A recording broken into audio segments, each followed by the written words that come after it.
Just sing it all.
There is no present or future, only the podcast, happening over and over again now. Welcome, ladies and gentlemen, to Bright Eyes, Full Hearts, Can't Lose. I am your host, Zach Little. I'm your other host, Morgan Little. And, you know, if you're just tuning in to the last podcast for the first time, this is a sub-podcast. It's not our regularly scheduled programming. It's a time for Morgan and I to get together and to discuss the discography of Conor Oberst. And what are we talking about today, Morgan? We're talking about two releases from Conor Oberst under the Bright Eyes moniker. It's Oh Holy Fools and One Jug of Wine, Two Vessels. One Jug of Wine, Two Vessels is maybe my favorite phrase ever.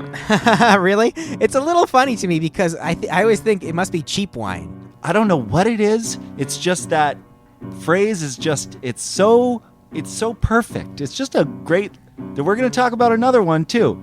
Another perfect phrase? Yeah. We got a couple of good phrases coming up.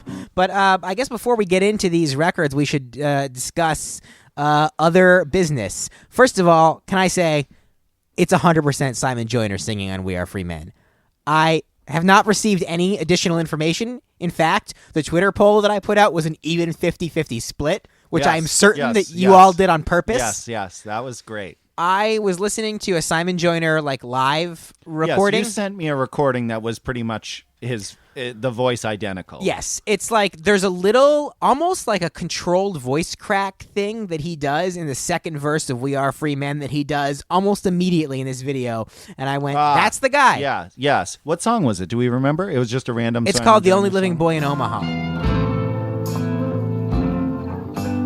You pray in the storm, I'll sing to static on the radio. They pat your back bruised with their accolades, and all four walls are a trophy case. Yeah, as soon as I heard it, I was like, oh, yes, there it is. But you know what? It took something to find out.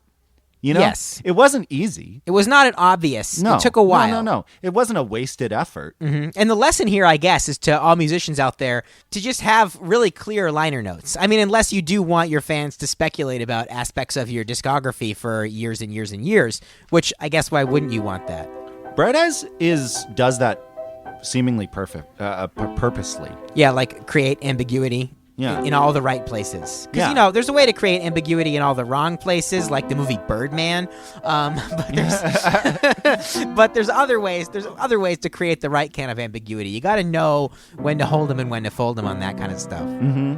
So, other business, I guess we should just dive right in and talk about Mac Miller again, right? Okay, so the thing with Mac Miller, all right, here's the deal. There was a lot of behind the scenes, BTS for you millennials. A lot of BTS behind chatter. the scenes mostly from me, about was the Mac Miller thing like should we edit it out? What should we talk about it? We felt like we stumbled into the forest of Mac Miller's death, and we were like, we tried to push through, but maybe we should have just turned right around. Well, and really, what I left after listening to it again, is I just think I sound dumb. I'm not so worried about the fact of like upsetting people, or I think I just sound stupid. You know what I mean? Like, that's part of the pitfalls of podcasting, is you have to worry about it later on. But yeah, like I felt fine about it after. What were you gonna say about Mac Miller?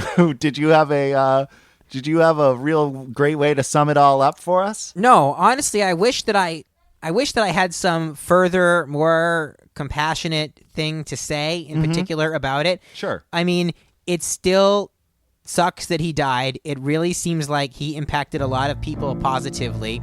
Since we last recorded, which was a while ago, we meant to come back. We wanted to record again very quickly, but I was very sick for a long time and I could not talk. So it would have been a very one-sided podcast. It would have been just Morgan talking, Shosh barking, and Arlo making ambient noises. Like that. Well, Mom saved the babe. But anyway, Mac Miller. Yeah. The only Mac Miller song that I've listened to in the intervening time is Mac Miller's cover of First Day of My Life, which I'll be honest, I did not like. Yeah, I am fine going on record saying that I'm not crazy about any of Mac Miller's music. Okay. That's not a detraction from him as a person, but I'm just saying I'm not crazy about his music. The covers were weird to find.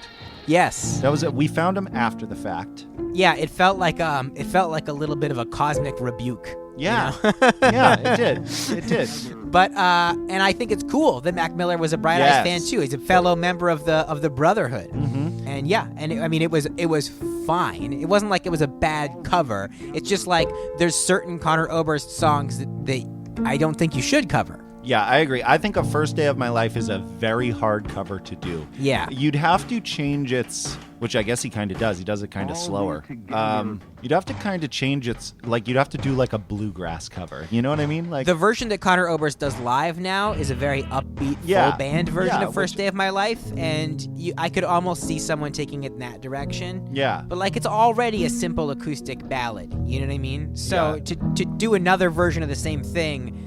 It's fine to do it in a cafe. If you do it in that cafe, I might leave that cafe, but it doesn't seem worthy of putting to tape. Yeah, but you also have to consider that recording it very much felt like just him sitting in his house kind of recording. Oh, yeah, it right? could have also been like it could be one of those things where too. you go to one of those radio stations in Australia and they're like, do a cover, and you're like, yeah, exactly. All right, fine. So all right, in that case, I guess it gets more of a pass. I agree that it seemed very like why bother, and that's. It didn't bring anything new to it. You know what I mean? Yeah, it's funny. I feel like that's a rude thing to say about a cover song, except it's not. Because, like, when you cover a song, you don't necessarily know what extra thing you might bring to it. You know, you might. Yeah. You kind of just have to do it. Sometimes there's a cover song and you're like, I'm so glad that happened. Other times you're like, didn't need to happen. But I don't think you know until you know. If you know, you know.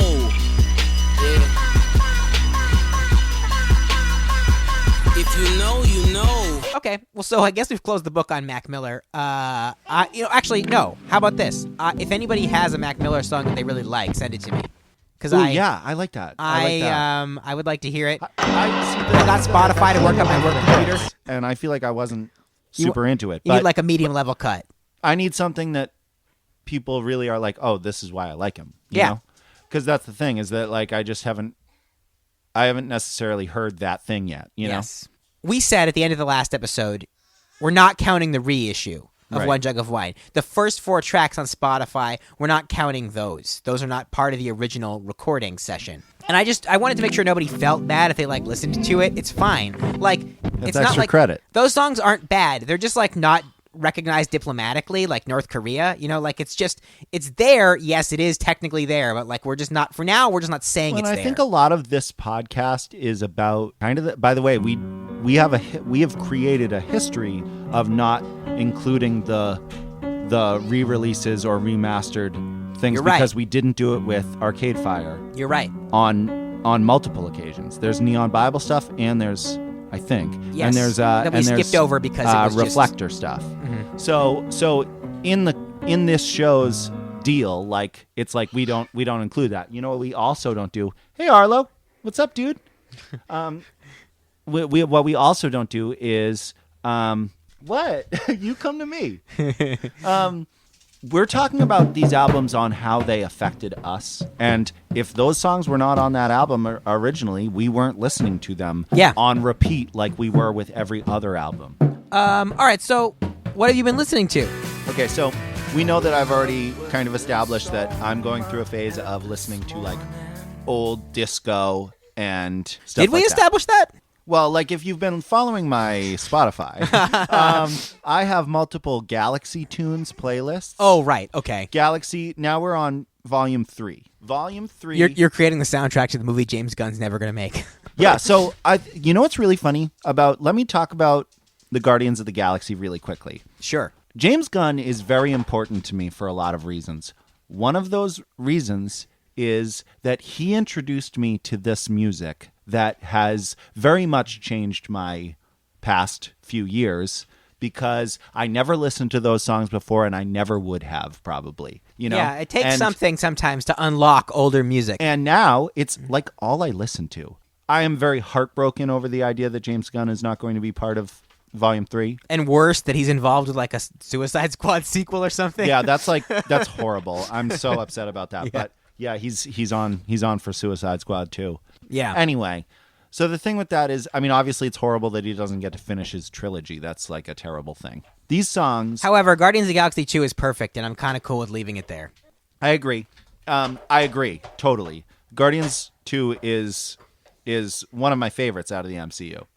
All of that being said, when I think about the song The Chain by Fleetwood Mac...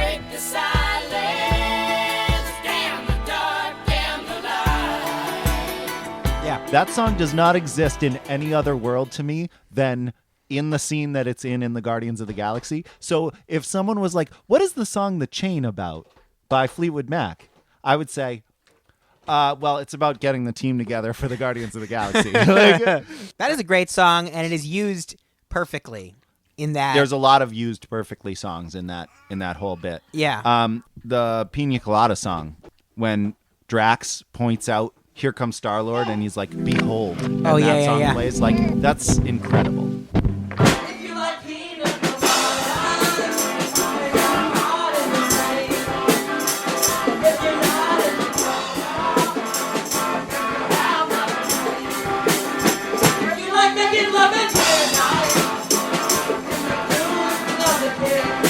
I've been listening to a lot of Cher. I've been listening to a lot of ABBA. I think that's all. This is a world unfamiliar to me. Okay, so people will knock Cher for any number of reasons, but Cher is I like her Twitter account. Amazing. I'm going to put 2 songs out there in the world for people to check out, and I defy you, at Mild Revolution on Twitter, I defy you to tell me that you do not enjoy these songs. One is called Dark Lady. The other is called Gypsies, Tramps, and Thieves. Okay? All right. Challenge issued. I defy you to tell me that those are not 2 of the best songs that have ever been made. I love those songs. And ABBA, I mean, SOS. ABBA, so that's an acronym on acronym. ABBA. Wait, is ABBA an acronym? I don't think so. I feel like I just always assumed that it Swedish. was. Well, yeah, that's what I thought, because Swedish people are all like about efficiency and funny names for things. You know what I did not know about ABBA, which was told to me by our uncle, is that they were like put together. They were not a real band. They were like put together by producers. There's a lot of bands throughout time that were assembled in such a way, not as transparently as One Direction, but behind the scenes. That's the story of like NSYNC and Backstreet Boys and Peter, Paul, and Mary. Linkin Park, some say. Oh, really? Yeah. Peter, Paul, and Mary were put together by folk producers that were like, oh, we know what's popular. They sent them down to Florida to record their album, and they kept whatever Mary's last name is, Mary, was trapped. They kept her inside because they were like, you can't get any sun. You need to be a pale blonde chick when we bring you back to New York. Huh? Isn't Carey Mulligan and Justin Timberlake in Inside Llewyn Davis? Aren't they? Yeah, they're supposed to be loosely sort of based like on. them, yeah. Tell me what you're listening to. I've gone through a couple of phases since we last got together. For a while there, I was listening to Okay, so friend of the show, Molly, she sent me a video of Jason Mantzoukas doing this thing. It's called "What's in My Bag." Have you seen those videos? There's a Conor Oberst. What's in my bag? Yes, there is. It's great. So, Jason, she said that she thought that Jason Mantzoukas' musical taste was a lot like mine, and I think it was because of some of his the more likely choices. But he also has very eclectic taste, and so he was talking about like this Thai street band named Kun Nareen, and so for a while I was listening to like Thai street bands. I saw a documentary about an Afrobeat drummer, and I was listening to a lot of different Afrobeat music. I was on this whole world music kick. Okay. For a while there. Interesting. I also have been thinking a lot about what makes a good party song after our anniversary party.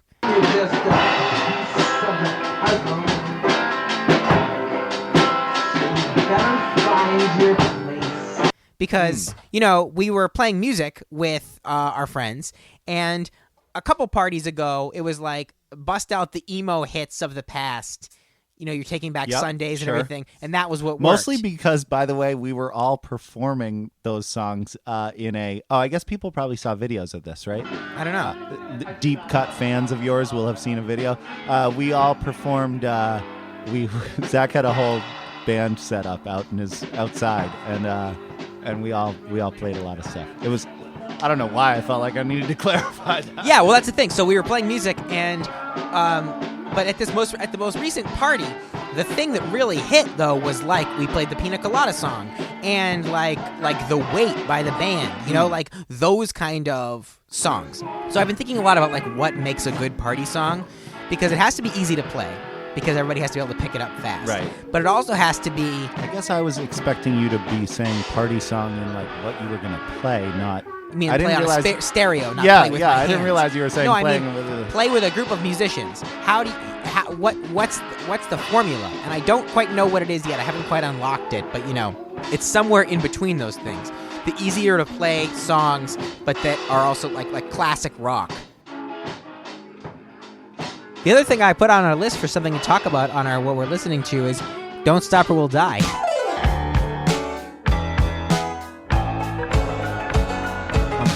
I feel like we needed to give them a little bit of love. All right. Don't stop or I'll die. Or will die. Is it or will die? Yeah. Yes. Taco night, man. It's just another the one I've been listening to a lot is "That's Right, I'm 5." Yeah. That's right, I'm 5. That's right, I'm 5. That's right, I'm 5. Oh, don't you know? That's right, I'm 5. That's right, I'm 5. That's right, I'm 5. That is great. So, "Don't Stop or We'll Die" is the band it's Paul Rust. Maybe if you watch the show Love on Netflix, which was great. And the former drummer of "Don't Stop or We'll Die" is the late great Harris Whittles. So it's a comedian band, and luckily they have continued on after we lost Harris, and this new album.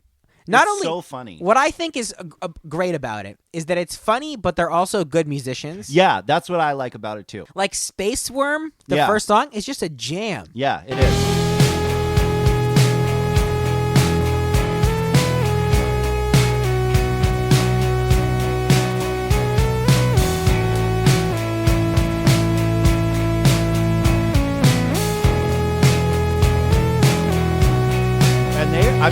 Paul Rust is an excellent bass player. Yeah, he is. It's just, it's great. You know what Paul Rust introduced me to is I had never heard the song "Jet" before until they played it on Love. I've been listening to. That's another thing I've been listening to is Wings. I've been listening to Wings, and I've been thinking to myself, wait a minute.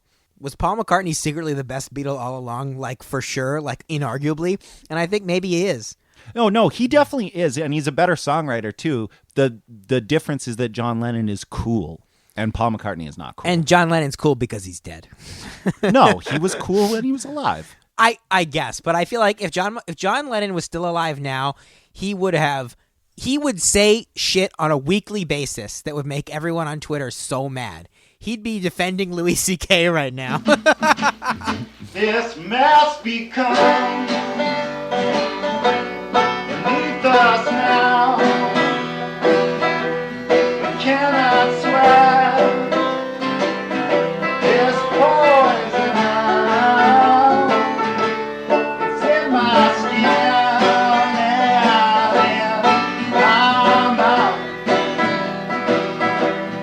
When I sing,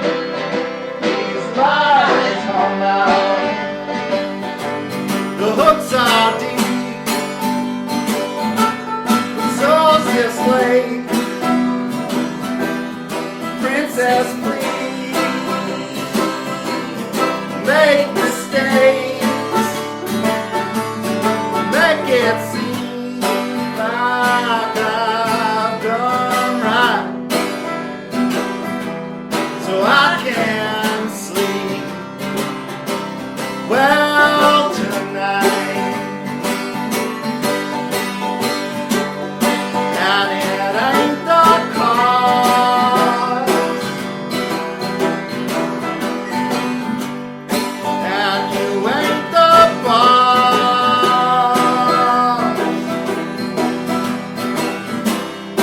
Ain't like I'm not on your side.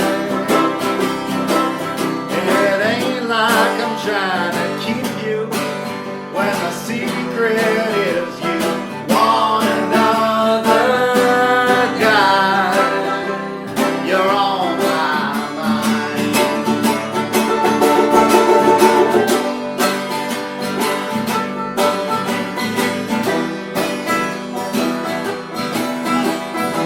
Squeeze them ideas out,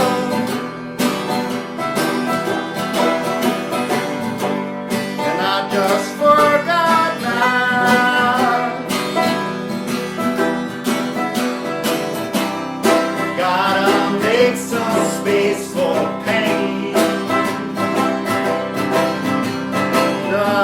Cause the words left in your mouth wanted a train bound for my destination brain.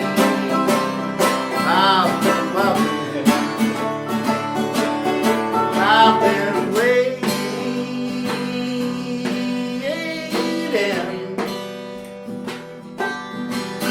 Drinking blood don't keep me young.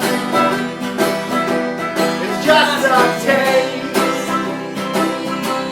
on my tongue. It makes me stay up late and talk. Destroy yourself. What the fuck? What do you think? That was good. Well, I have changed an opinion. We're going to go into my own separate podcast here really quick, my Okay. own sub-podcast, which is that I'm fundamentally changing. I don't want to be known as the guy who hates on things. So my new my sub-podcast is called Unfuck Everyone, okay? Wait, no, you should go Unfuck the World. That's an Angel Olsen song. Okay, great. Yeah. Unfuck the World. Yeah. That's the song. Play the theme. I quit my dreaming the moment that I found you. I started dancing just to be around you. Okay, so here's the deal. Unfuck everybody. I don't want to hate on people. Everybody's I mean, unfucked. I'm a lover. I'm not a hater, all right? Well, and I would agree. And I don't want to be known as that because it's like, you know what? New Morgan Little, City Morgan doesn't think that about anyone. I like it. Okay. I like that. And I, having been previously on that field before, I am still there. I'm still on the love everyone field. But I will also say that Jesus Christ, Louis C.K., Kanye West, how hard, like, the path back for Louis C.K. was so easy. I agree. It was so easy. And it was like the first thing you do is just you get on stage and you just start talking about what you did. And you talk about it honestly, and you talk about it fearlessly, and they would be throwing him a goddamn parade right now. Because he's Louis C.K. and he talks about dirty things. So like literally he could have gone up there and talked about everything that had happened, and it would not be as grim as anybody else going up there and talking about it. You know what I mean? Louis C.K. is going to tour Middle America for the rest of his life, talking about snowflakes and, fuck him, basically. And it hurts to say that. It hurts to have the polarity reversed. And now I'm the guy saying, well, fuck maybe Louis maybe C.K. that won't be the case. Maybe this is just another in a long line of mistakes that we won't feel that way about in the future. See, this is different Morgan, City Morgan. I know, this is so weird. We body switched over So, here. Let me also talk about one thing. Sarah and I were supposed to get married August of 2018. That never came to fruition. I got sick. Oh, I We did thought not maybe have I the just money. missed the invitation. Did I ever ask you to be my best man? Yes. Okay, because I'm finding out now that I did not ask people to do things that I should have. No, you asked me. I'm signed up. Okay, great. Okay, so I got that out of the way. You are the best man. Oh, okay. I was like, where are you going with this? Are you announcing the date of your wedding on the podcast? The date of my wedding is August 17th, 2019. When we were signing up for the Knot.com, I found out that another Morgan Little is also getting married on that same day in Pennsylvania, which does Not even that far away. he is marrying a man, though. Wait, so is Morgan Little definitely a guy? Oh, that never dawned on me. Oh, man, it's probably a girl. You're Not all that it's a excited. problem. Not that that's a bad thing. Not that there's anything wrong with a guy marrying a girl, but like, No, come on. but like, if you're going to be another Morgan Little, I'd rather it be a man and he's gay. Yeah, you'd rather there be two different versions of the Morgan Little wedding Yeah, happening, not yeah, just two yeah, versions yeah, of the yeah. same wedding. Okay, is it up to me to contact this person through Facebook or other social media and be like, hey, What I know, are what you you should do. alternate universe me? Here's the play. The play is that you should start a GoFundMe campaign to create like a satellite uplink at both weddings so that people can go over to a video screen and interface with the guests at the other Morgan Little wedding happening at the same time. I love it. Yeah, Yeah, we'll that's create what like we're a gonna do. little video installation right at the wedding. Before we dive into these records, Zachary, well, first of all, do you have any business that you want to get out of the way? I just wanted to tell people to listen to Conor Oberst on Jenny LSQ's podcast. Yes. The podcast itself is called LSQ, like the letters LSQ, because her name is LSQ, which, like, awesome. What a great Yeah. way to happen into a collection of syllables to represent your name. But anyway, it's a 2-part interview with Conor Oberst on this woman's podcast, and it's great. A really funny thing to me about it is that this person, Jenny LSQ, she has like an old-style radio voice. Yeah. You know?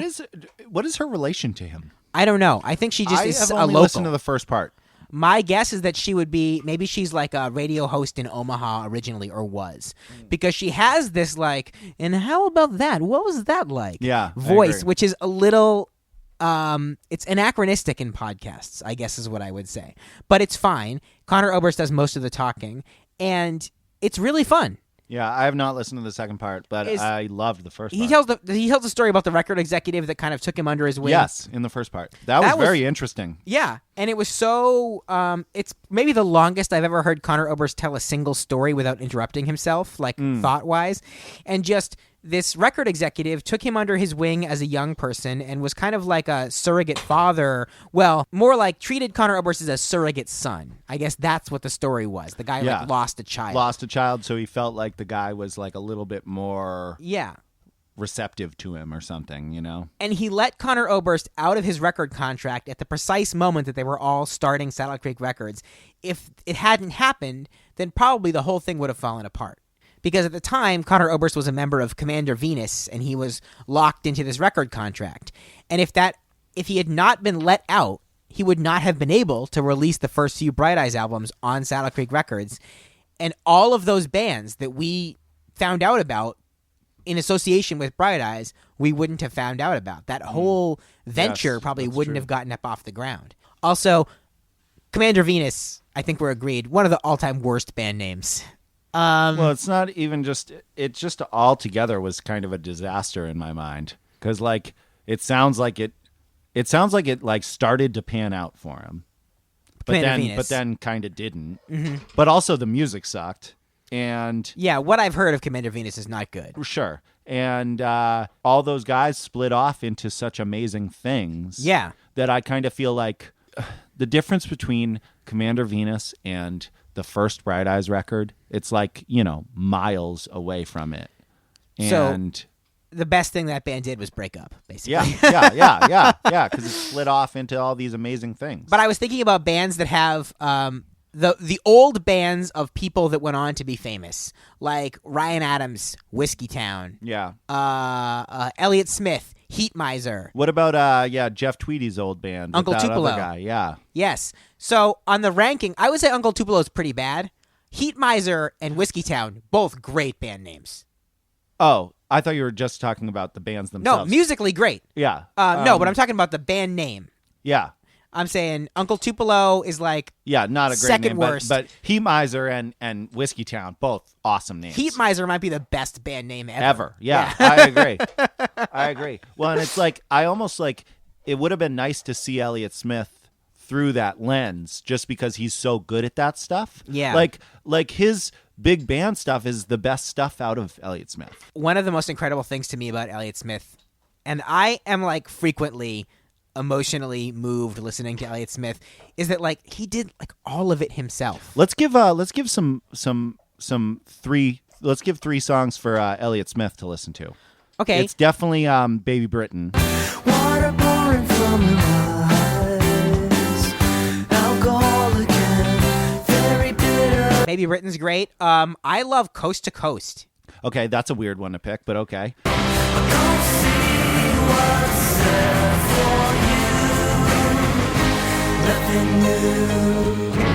Nothing new for you to you. Oh, I love that song. Well, I mean, I love King's Crossing off of that album, but that you'd be like, oh, that's a weird song to pick. King's Crossing is great. You're right. That's yeah, From a Basement on a Hill in general. yeah, is it's like, really incredible, and it's horrible that he died. Like it's like he was. I don't think it was encroaching- done. Yeah, the album wasn't even but done I'm yet. saying he was encroaching on the best things that he's ever done. Yeah, And then he fucking died. I know. And it's like Elliott Smith is a tragic story. Yeah.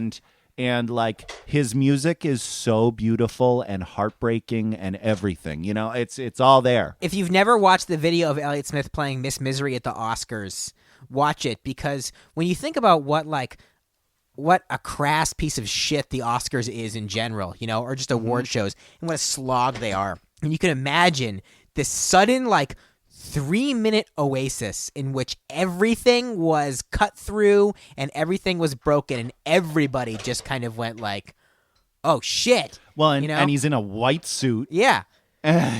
Which actually I think maybe Conor Oberst took a note from, because Conor Oberst toured for Lifted in a white tuxedo. But yeah, Conor Oberst obviously draws a lot of inspiration from Elliott Smith, and when we talk about motion sickness, he covers an Elliott Smith song, and we might have that same debate we just had about, can you really add anything to a cover song if you just do an acoustic version of it, and why bother recording it? Maybe you can. When we talk about... can if Conor Oberst is the fucking best musician ever. Oh, speaking of great covers, Elliott Smith's cover of Oasis is Supersonic. Yeah, that is a good one. I can't be no one else.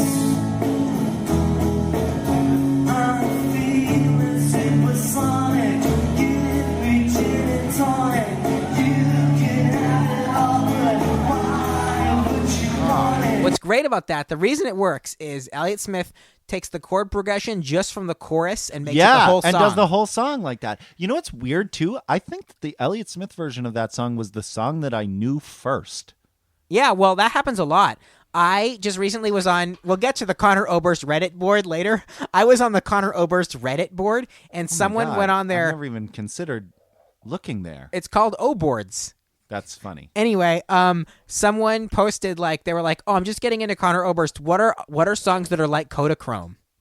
And I was like, oh, bless your sweetheart. That is hilarious. And also, bless you, child. By the way, totally get it, because his version of Kodachrome, the version of Kodachrome.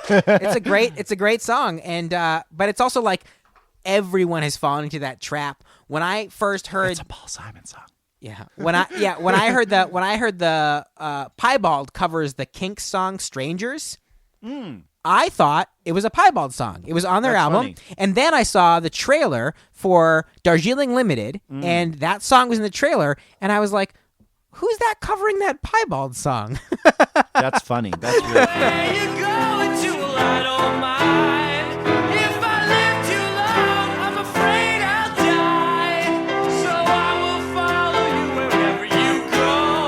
If your offered hand is still open to me, strangers on this road we are on. We are not two, we are one. So, I will never, ever judge anyone for not knowing that a song was a cover. How are you supposed to know? You like what you like. Yeah. Good for you. I'm glad you like it. yeah, and Cher's not going out on stage and being like, this is a song by Bob Dylan. And then she's got a weird amount of Bob Dylan covers. On Cher's, Really? yeah. Tonight I'll Be Staying Here With You. She's got a good version of that. Huh. One more good Bob Dylan cover while we're just shouting covers out. This is the episode where we just shout covers. Patti Smith's cover of The Changing of the Guards is such a good cover. You know that Bob Dylan, The Changing of the Guards song, it has that horn part. Yeah. It's like the do-do-do-do-do-do-do-do. The Patti Smith one, it's just like on piano. It's like these nice piano chords.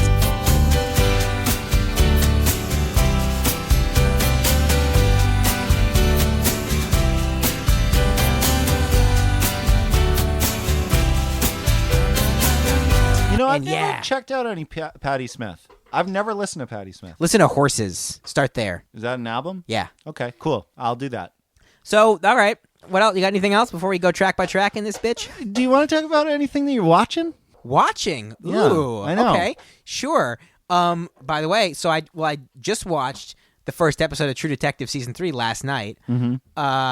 And I'm cautiously optimistic. I think it's back to basics for True Detective, and I really fell in love with True Detective in the first season. Not only that, my friend Dave, friend of the pod, Dave, he and I really bonded over loving True Detective. So I went to his house to watch it, and before we started watching it, he was like, "Hey man, you know we've come a long way since True Detective season 1." Yeah, and I was like, "Yeah, this is like the TV show of our friendship." Anyway, we just finished the Michael Pollan TV series on Netflix. It's called Cooked. It's a 4-part series, and it's about like the food system. It's so good. It's the kind of thing where you'll watch half an episode and then you're like, I need to stop and rest my brain. But that's okay because there's only 4 episodes anyway. Yeah. And it's great. I will say that I've been watching the Kaminsky Method on... Okay, that's a show? Yeah. I see that advertised all the time. So it's Michael Douglas, who I have always loved. It's Michael Douglas and Alan Arkin, and they play kind of old Hollywood dudes where like he's famous, relatively famous for running like an acting school that has brought out like all the old stars kind of thing, like Diane Keaton and stuff like that. And Alan Arkin plays an old agent, and it centers around Alan Arkin losing his wife, who is a close friend of both of theirs. And Michael Douglas and Alan Arkin play just best friends, but they're and he's kind of like watching over Alan Arkin after his wife has passed, and it is just so beautiful and really emotional. I've cried so much. I cry about it pretty much everything though, so it's like but I do too. So that sounds like something I would like. But it's really sweet because like the whole time. I mean, I think that it's probably more enjoyable for people who are in a relationship that feel that way about their partner. Sure. Like where they either have or want to spend the rest of their lives together. Like Sarah and I sit and watch it and we just fucking cry. So that was great. I did see Bird Box. I loved Bird Box. I haven't watched Bird Box yet. It's worth it. It's good. Yeah. I watched What? Oh yeah! Oh my God! Speaking of crying, I've never seen Room. We just saw the movie Room. I can't believe I waited this long to watch this movie. It's been on Netflix for like 2 or 3 months, and you gotta watch it. Okay. It's gonna put you through the ringer, but it's so worth it. And I can't believe this is a weird reason to be hyped about Captain Marvel, but I can't believe that Brie Larson has put me through the emotional ringer so much twice. Short Term 12 and Room are like both literally 2 of the best movies I've ever seen. And they both are like just constantly crying movies. But not only that, Short Term 12 is mostly just crying and like warm feelings. Room is crying and also a scene that Christy and I both literally thought we were going to have a heart attack. Like we were like, oh my god, I like need to take a break because I said that I can't imagine what it would have been like to see that movie in the theaters. Yeah, sure. When you can't stop, like people must have passed out in the theater or run out of the theater screaming. Nice, but in a good way. Yeah. Okay. I like this. What are we watching thing? I like this. This is a thing. So, how about Bandersnatch? I haven't watched it yet. Do you know the whole bit? I know the idea. It's really fun. So it is a build-your-own adventure. Did you watch it on your TV? Did it work? I had to switch it to the. Do you have a smart TV? Yeah. I had to switch it to the. I normally watch my Netflix through my Apple TV. I had to switch it to my smart TV. Yeah, I do that anyway. Okay, so you'll have no problem. It's with it. faster. So here's the deal. There's a few circles that you'll hit where you get to the end and you're like, I did not want to pick what I picked, and it will be like, oh really? Do you want to go back? And you're like, yeah, I want to go back. Like, It's like that. We watched it for seemingly. I've heard that you can watch it for like 5 hours. Wow. I don't think you can, because I saw a chart online, and the chart online, I saw all of the endings. I just didn't go down apparently one little side stretch where you can only get it if you select it like right up at the top if you select one random thing. I felt like we almost watched it for 3 hours. And it was great. I mean, it's really cool. It's a story about a guy developing a game from a book, and like you start finding out about the author, and the author kind of like going insane, and like So our it's main like character kind of It's like like a is Black going Mirror down that. version of the movie adaptation. Yeah. It's great though. All right, It's well, I'm in. very much worth it, and it's also like the things that we can do with with technology these days is pretty amazing. Yeah. And Well, and it's nice that people are exploring weirder ways to do it. You know what I mean? let's make the first Choose Your Own Adventure podcast. Oh my God, that's like a great idea. Okay, so while Zach is gone, I'm gonna do a commercial for my new service to pay medical bills. It's you pay me and I'll FaceTime you, and we'll just hang out and FaceTime talk. No sexy stuff though, because I'm getting married. But like, you know, anything else. If people want, like, I don't know what I could offer you through this FaceTime service. I could play you songs. I'll play you songs. What's the fee? $1 a minute. I've got like porn cam prices. I'm expensive.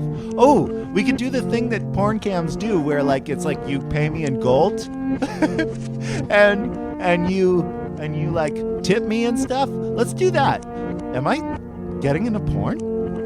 Maybe that's what I want to do. Maybe instead I'll just get into porn. Let me know at Mild Revolution if you want me to get into porn. Okay, so we're going to talk about Oh Holy Fools, the music of Bright Eyes and Sun Ambulance, which is it's a split EP between Conor Oberst and the band Sun Ambulance, and they alternate every other track. Not always the case with split albums, but it's nice. And I really just love the idea of like a split EP. I love musical community, and so I love the idea of like, let's put out a couple of songs together kind of thing. I just like that idea. Yeah, I like that too. It makes my heart feel warm. The main thing I would say about Oh Holy Fools is that it has one of the most beautiful Bright Eyes songs ever. It also has one of the saddest Bright Eyes songs ever, and it also has two more. Yeah. Listening to Oh Holy Fools now, I have a lot of opinions about it. One of the things is that these songs mean more to me now because I feel the emotion so much more. Me too. I feel like listening to No Lies, Just Love means so much more to me than when I was a kid, even though if you had asked me when I was a kid, I would say it's the most important song to me that there has ever been, you know? I almost can't listen to it. Yeah, I agree. I listened to it today in the car with Sarah, parked in our parking spot. We just sat there and listened to it, and it's really sad. It's a really sad song. But let's continue talking about it as an overview. There's a lot of reasons why this is an important album to me. One of them being that you and I, as younger men, you were very much my older brother in the fact that like everything that we had was yours. and everything that we had, everything that was important to me was yours. You taught me so much in my life, And once I was finally ready to have these things on my own, one of the first things was the CD for Oh Holy Fools, which is here with us. Yeah. The CD, you'll notice, is not there. Yeah. I do actually have it, though, in around. But you brought it's it also for the photo. Yeah. Yeah. Well, no, not just for that. I figured, we always like to have the liner That's true. notes The- kicking yeah, around, the especially actual- when they actually have them, because Bright Eyes is so, infrequent with the actual liner note. Yeah. This album also has the very rarely seen track listing on the Yes. back of the album. That's true. That's something I don't think we ever really talked about before. Is that No, it's- we have. Yeah, we have. Yeah, that Bright Eyes does not list most Yeah. on the Most back. of the time, you don't know because what you're it's getting. usually a continuation of the cover art. Yeah. And we've also talked about packaging before, how he does different packaging. But with this CD, like, it's beat up. It was because it was mine. Yeah. And it was items in your childhood. It was weird to see in a video you have a Doctor Strange action figure that we had when we were kids. Yeah. I haven't seen that around your house. Like we both have a lot of we had buckets and buckets and buckets of action figures. Now to this day we don't have that many. Yeah, they're mostly scattered. I have most Yeah. of the 8 or 9 inch Yeah. action figures that we had. But like they're scattered throughout. Really, we hung on to, funny enough, the comic book ones. Yeah. I mean, probably because they were the most important ones to us. But I do also still have that action figure of The Rock wearing a leopard jacket. wrestling, we do still have some wrestling ones. I have Macho Man action figures That's a kicking good around one. our apartment. So the thing with this is that, like, this album was mine in my mind. Yeah. I held these songs very close to my heart. I think I put a little more weight in No Lies Just Love when I was younger because I was like, yeah, I'm depressed. And now, having health problems and everything like that, I'm like, No Lies Just Love is too close to home. So when I think about those things, I think about this album. It's weirdly fitting that the woman that I then met and am engaged to has a tattoo on her arm that says, "Oh, you are the roots that sleep beneath my feet and hold the earth in place." Yeah. I always thought that was really strange that I was like, wait, this didn't happen after you guys met each other? Like, know. you're the ambassador for Bright Eyes for the world. But, like, it's a sign. Yeah, and I very much felt it was a sign. Also, when we first started talking, I did not know that she had the tattoo. And when we first met, I met her very briefly, but then we continued talking online. And then when we went out for our first date, it was like the first thing I noticed. I was like, oh my God, that tattoo is so cool. And she was like, oh yeah, it's a Bright Eyes tattoo. And it was like... And you were like, let's get married. Yeah, And the world shook. So this is a really important record to me, even over the importance of Bright Eyes. It's just one of the artifacts of my life. Yeah, that's interesting. I like that. let's What a reason for that talk to be about it. important. Yeah. Because it's very different to me now that I'm an adult. All right, well, let's talk about the first track, which is Brown Park, a Sun Ambulance song.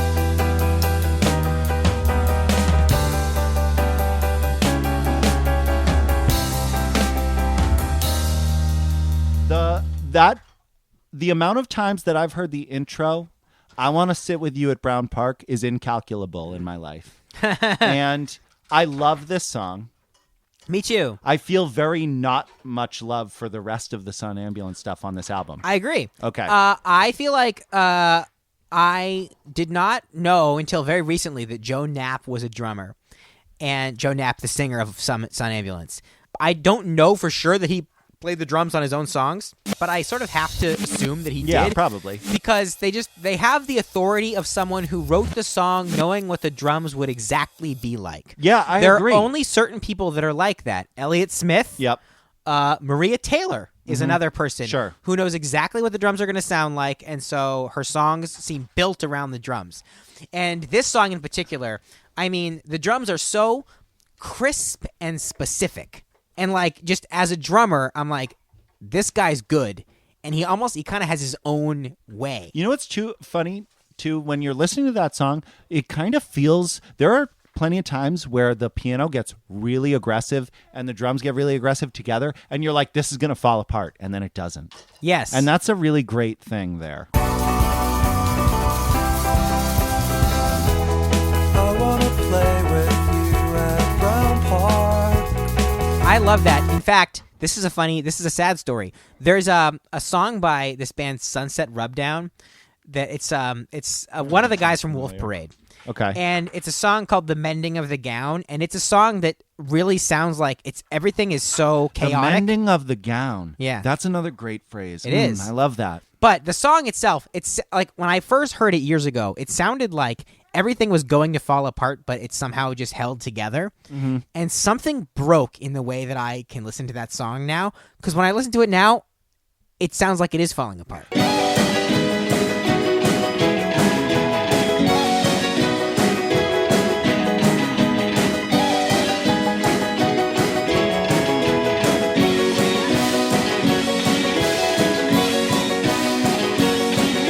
There's a jumble in The Sound of Silence that I can't.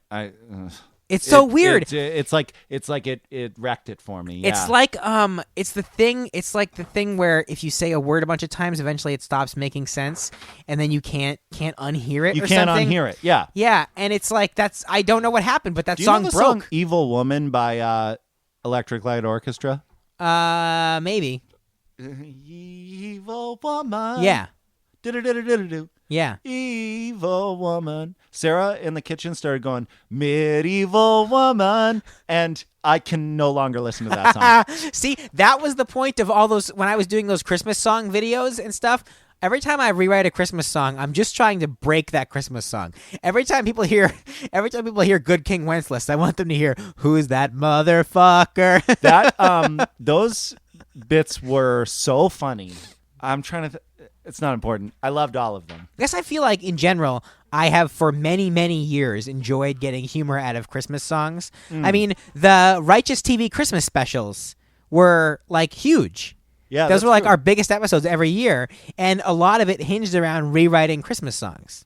So, I don't know. It's a through line of my life that I like to rewrite Christmas songs. This is a song, speaking of being able to identify with a song more now as an adult, this is a song about playing with your kid at a park. Yeah, it is. It very much is. And Yeah. so, like, this summer, I got to take Yeah. Arlo to playgrounds for the first time and, put him in swings and that kind of thing. Yeah. And it was amazing. I really like the imagery when he's talking about that first verse where he's talking about the swing. Yeah. Sorry if I swung so high and it brushed your hair or Yeah. hair or head, whatever he says. Like, that's his description is very, like, maybe it's just because it's such a simplistic premise, but it's very clear. He puts the image in your mind very well. Yeah. I really love the chorus refrain thing of they never taught us how to something. Yeah, we I learned love to do all that something. too. Yeah. I think my favorite one is toward the end when he says, like, They never taught us how to sing. We learned to follow the drum inside. Come on, one more time. come on, one more time. That's it right there. Yeah. That's the point in the song for sure. Yeah, that's the peak. Were you about to reach for this? I was trying to get away from Shosh, yeah. Oh, no, I was going to... No, stop. So, I think that there is a very big gap between Bright Eyes songs and Sun Ambulance songs Definitely. on this and record. Oh my god, every once in a while you feel like Conor Oberst is kneecapping him so bad. Like, No Lies, Just Love happens, and then it's like, all right, now your song, buddy. It's Yeah. like, no! Well, and also, the problem, too, I feel like, is song choice for him. I mean, not that I know his songs at all. I never listened to the key. We said that we were going to listen to the key. I don't know if we promised such a thing, but... Yeah, we'll check it out soon. Yeah, I don't know. I think it's like you have Conor Oberst, it's 2001. 2001, he's 21.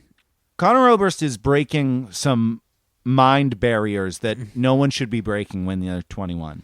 Yeah. He's writing things that are affecting me so aggressively when I'm 27 that it's like what it's like what happened to you, but Yeah. also it's like you're a genius who is unparalleled. What did you know? the aliens beam down into your head? Well, his music is just. Let's go into Going for the Gold. There's a voice on the phone telling what had happened. Some kind of confusion, more like a disaster. And it wondered how you were left unaffected, but you had no knowledge. No, the chemicals covered you. Okay, This is the one when I said one of the most beautiful Conor Oberst songs ever. Yeah. This is the one I'm talking about. Yeah, I mean, everything's there. The music is so gorgeous the whole time. Yeah.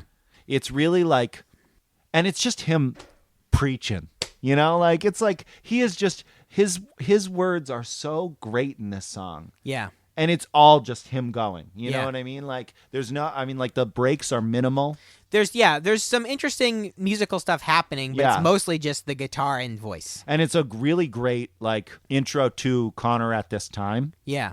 This is a very similar kind of sound, I feel like, than a lot of like on these tracks This is like if you of were, this era yeah, Conor. if you were trying to make like a Bright Eyes mixtape, mix CD, or Spotify playlist, but you were somehow limited to 70 minutes or something, you would definitely have to put this on there.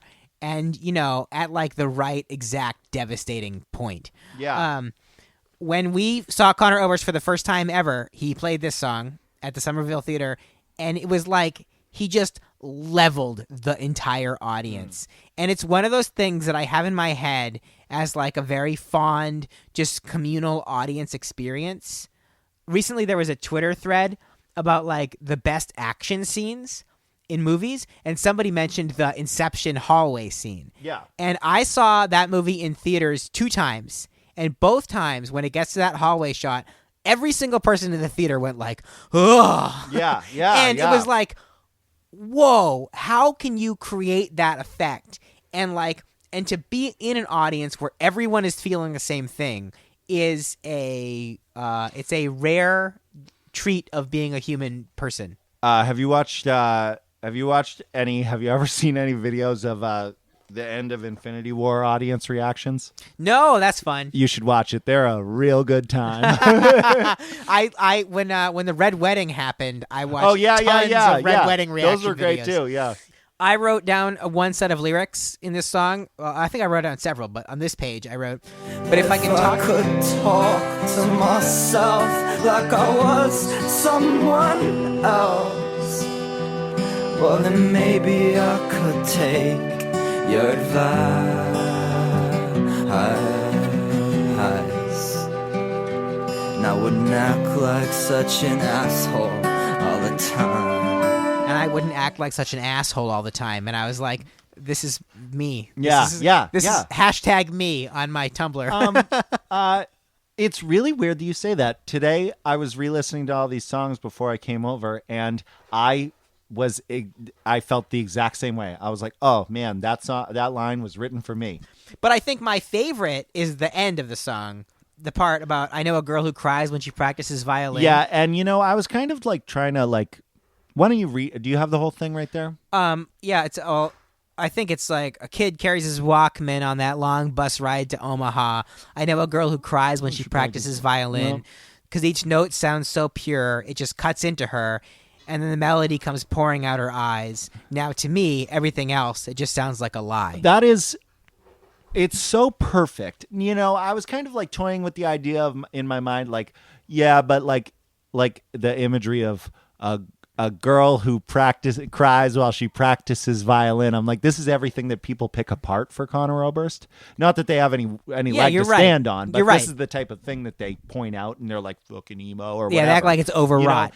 Just enjoy the beauty of that sentence. Just enjoy what it means in the song when he gets there. And it really was. Yeah, I felt the same way today. Hearing that song, it was like, that line really is so perfectly put together. Yeah. And when he sings the last line there where everything else seems like a lie, you're so satisfied at the end of it for listening to the words and being like, oh my God. Yeah. Everything else sounds like a lie. Yeah. Like, it's like, that's just fucking awesome. And then, very ironically, it leads into The Invention of Beauty, this unambulance song. Everything else sounds like a lie.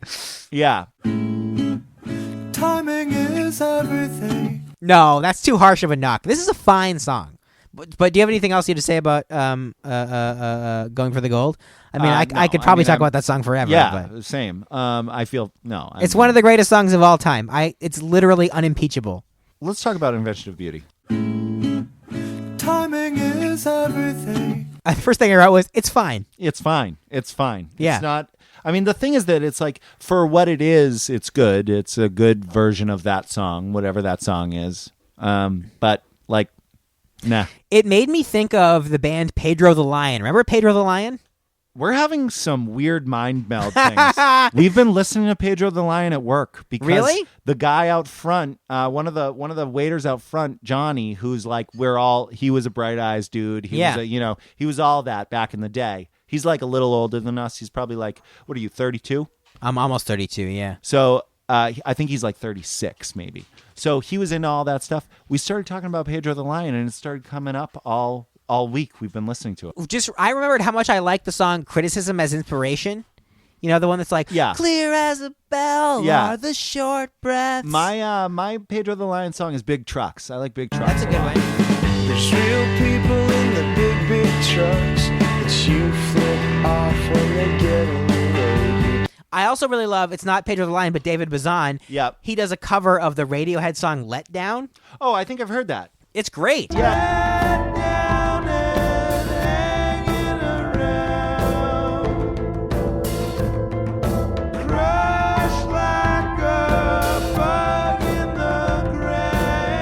Speaking of so honestly, I love Radiohead.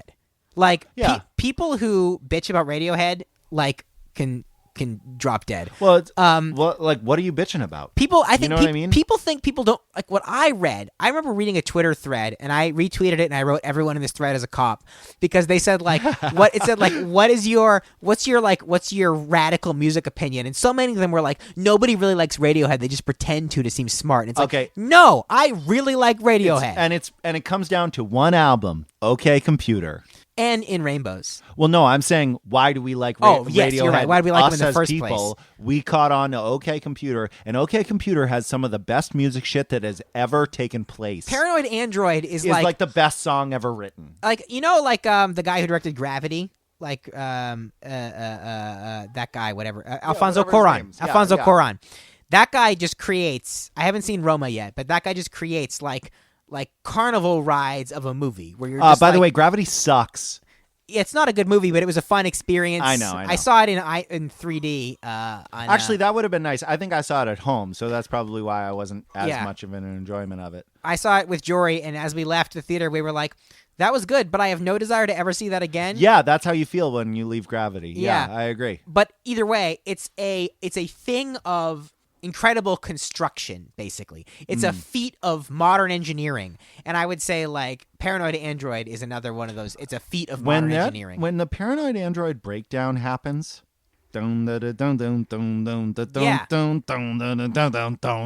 music has never been as good as that, you know?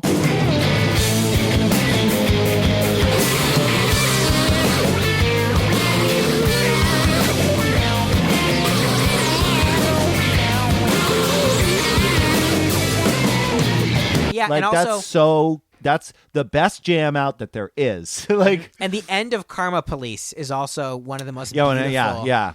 And it's like, it's the most beautiful use of an acoustic guitar of all time, basically. Karma Police alone that's like the song that I feel like you should demo people on if they're going to like Radiohead or not. It is a hit. I'll give you that.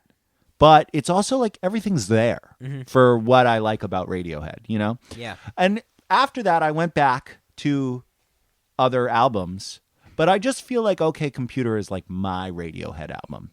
Yeah, sure. Just because I love all that stuff so much. Also, what's that song that's in Vanilla Sky? Oh, I don't know. I We'll know. come back to that. Well, so that's the thing, though, right? So there are certain things that will unlock certain songs for you. The use of the song "Lucky" in 6 Feet Under is why. Well, he's using the Yeah. wall, but I mean, Oh yeah, he just does that was all the like, time now. Yeah. Oh yeah. Hey, buddy. There's a scene in the show 6 Feet Under that uses the Radiohead song "Lucky" at the end of the episode, and it's one of my absolute favorite episode endings of all time. If you've seen 6 Feet Under, you know what I'm talking about. If you haven't seen 6 Feet Under, you got to watch this show, guys. It's one of the greatest of all time. This week was the 20th anniversary of The Sopranos, and so there was a lot of conversation about what The Sopranos did for TV.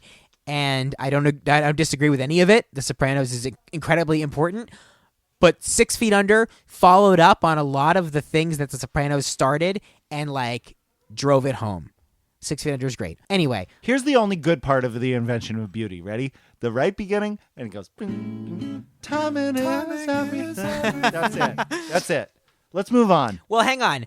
I think I left like 3 different threads dangling here. David Bazan's cover of Let Down is very good, and in fact made me appreciate the Radiohead song Let Down more in the first place. Like, I don't think I really liked that song very much. Then I heard his cover, and then I did like that song. Yeah, sure. It was my anchor for liking the song, the same way that 6 Feet Under's use of Lucky was my anchor for liking that song. All right. Totally. I've tied up all the knots. That's all we have to say about the invention of beauty. Oh, except for one thing. Timing is everything. When I was thinking about Pedro the Lion, I was like, were they a Christian band or not? So I looked up their Wikipedia to try and figure it out. Guess who the bass player for Pedro the Lion was? Who? Ben Gibbard. What? Timing is everything. Yeah, Are you fucking kidding? seriously. That is crazy. Timing is everything. So now we come to one of the greatest song titles of all time. Yeah, maybe the best. Maybe the best title. Oh, you are the roots that sleep beneath my feet and hold the earth in place. It says it all. You are the roots that sleep beneath my feet and hold the earth in place. It's a gorgeous phrase. It lets you know right off the bat what we're talking about here. You know? Yeah. Talking about love. Yeah, know? and it's a love song. Yep.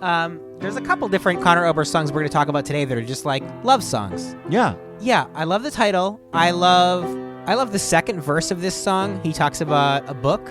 And this is where I discovered the Conor Oberst Reddit board, Oboards, because they're all trying to find out if it's a real book. And so there was a book I read about a ship who sailed around the world and found that nothing else exists.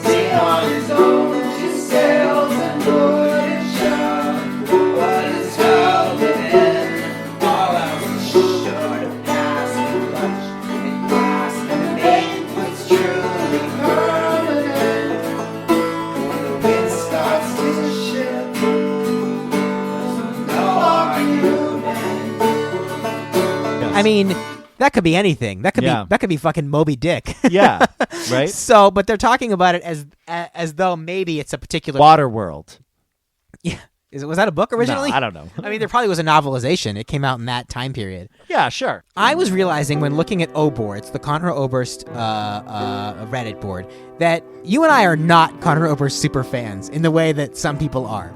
In what sense? I mean, like the headline joke on the Reddit board is like no discussion of some band that I looked up and found out that it was like it's some band that Conor Oberst was loosely associated with. It's like some What is the name of weird the band? I forget. It's like some kind of weird inside joke. And it's like I didn't even know this band existed, so how would I ever even understand this inside joke on the main like masthead of the Reddit board? And I was like, all right, yeah, there's shit that I don't know. Well, yeah, but here's what I will say against that is these people are fans of the idea of Conor Oberst and everything revolving in his personal life and everything that's ever happened. We're talking about the music, bro. That's true. You're right. There's absolutely We're talking about the music. You know? There is absolutely a version of fandom where you go over the cliff. Yeah. And suddenly With anything. Yeah. There's a too far. Yeah, and I'm happy that I've, for the most part, always remained, at least the only time I ever went too far was when I did it on purpose, like when I was doing the Twilight blog 10 years ago, by the way. About to be Nice. the 10-year anniversary of the Twilight blog. It's so funny, though, because at the time, everything I was doing made a lot of sense in context. Now, people go digging on my Tumblr, and they're like, what the fuck was going on with you in Twilight? And I'm like, you had to be there, man. You had to be there. Yeah. I think that trying to explain the Twilight blog after the fact is hard. But I mean, it was like a cultural phenomenon when you were doing it. Yeah, and it was like... It was important at the time. You A were friend- doing the people's work. Somebody I went to college with described it as the world's longest book report. You and look so handsome today. I can't get over it. You just look so good. Thank you. It's the hair. Yeah. Every time I see Zach, I tell him that he's got this permanent hat hair thing going on, but I never see any hats attached to it. But I don't today. No. I didn't wear a hat at all today. No, you look gorgeous. Yeah. Well, thank you. You too, Arlo. Come here. Arlo is standing in the hallway outside the room and just staring in at us and occasionally shouting at us. Yeah. Which is great. Okay, tell me this. Do you think there's another Bright Eyes song that sounds even remotely like this one? Not really. I feel like there's some weird like production sheen or something on it, or it's just the instruments chosen or whatever. It sounds only like itself. Yeah. You through a common friend in the attic of my parents' house, and though I didn't know it then, I soon was finding out. I think at this stage he was playing with a lot of things. You know, like he was slowly, like the going for the gold sound he had. Right. He already had it in his pocket. So maybe it was just the idea that he was experimenting with another artist and he felt room to mess around with some things that he normally wouldn't. Maybe it's recorded and mixed or whatever by Joe Knapp. Yeah. Yeah. That's what I'm saying. Like maybe that we could probably check that, but these collaboration EPs, I think he ends up doing things that he wouldn't do normally. Which is maybe why he likes them so much. When we He's talk done about multiple. Yeah, when we talk about One Jug of Wine, we'll talk about the fact that he said that it was his favorite album. We should fit. It might be my favorite album. Yeah. We should try and fit Home, the Britt Daniel stuff into this. I was thinking too. about that. Yeah, Home, definitely. The Britt Daniel is the lead singer of the band Spoon, and Conor Oberst and Britt Daniel do have a few. It's like 4 songs. Yeah, and they just have a great friendship in general. Britt Daniel very frequently credits Conor Oberst with helping his songwriting. He said that creating music with Conor Oberst and seeing the way that he writes changed the way that Britt Daniel writes, and that was kind of around the time that Spoon really took off. They released Gimme Fiction, which is, if you're going to listen to Spoon, start there. Yeah. That album's amazing.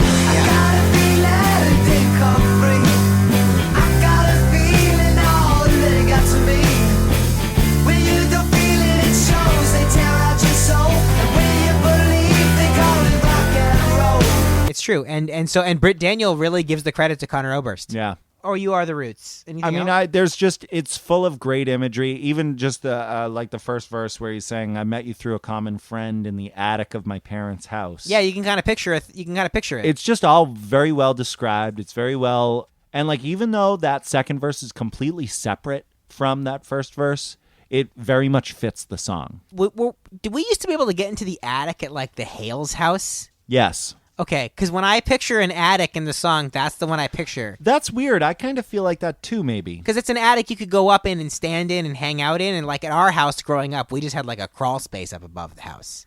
I don't know what I imagine, actually. Now that I think about it, it's not the Hales. It's something else. Like all of a sudden, I'm just like, my eyes go wide and like I remember something that I've blocked out. Have you ever when you have like a dream and that dream is in it's like a hybrid of 6 different people's houses? Yeah. And you're like trying to figure it out. You're like, the living room was Althea's house when we were growing up, but the staircase was Marshall Farley's house. And, you just put all that stuff together. Not to bring up Inception twice in one podcast, but that's the smartest thing that Inception did, was connect the idea that like your dreams are linked to architecture. Your dreams need spaces. Yes. And I don't know about other people, but that's absolutely true of the way that I have dreams.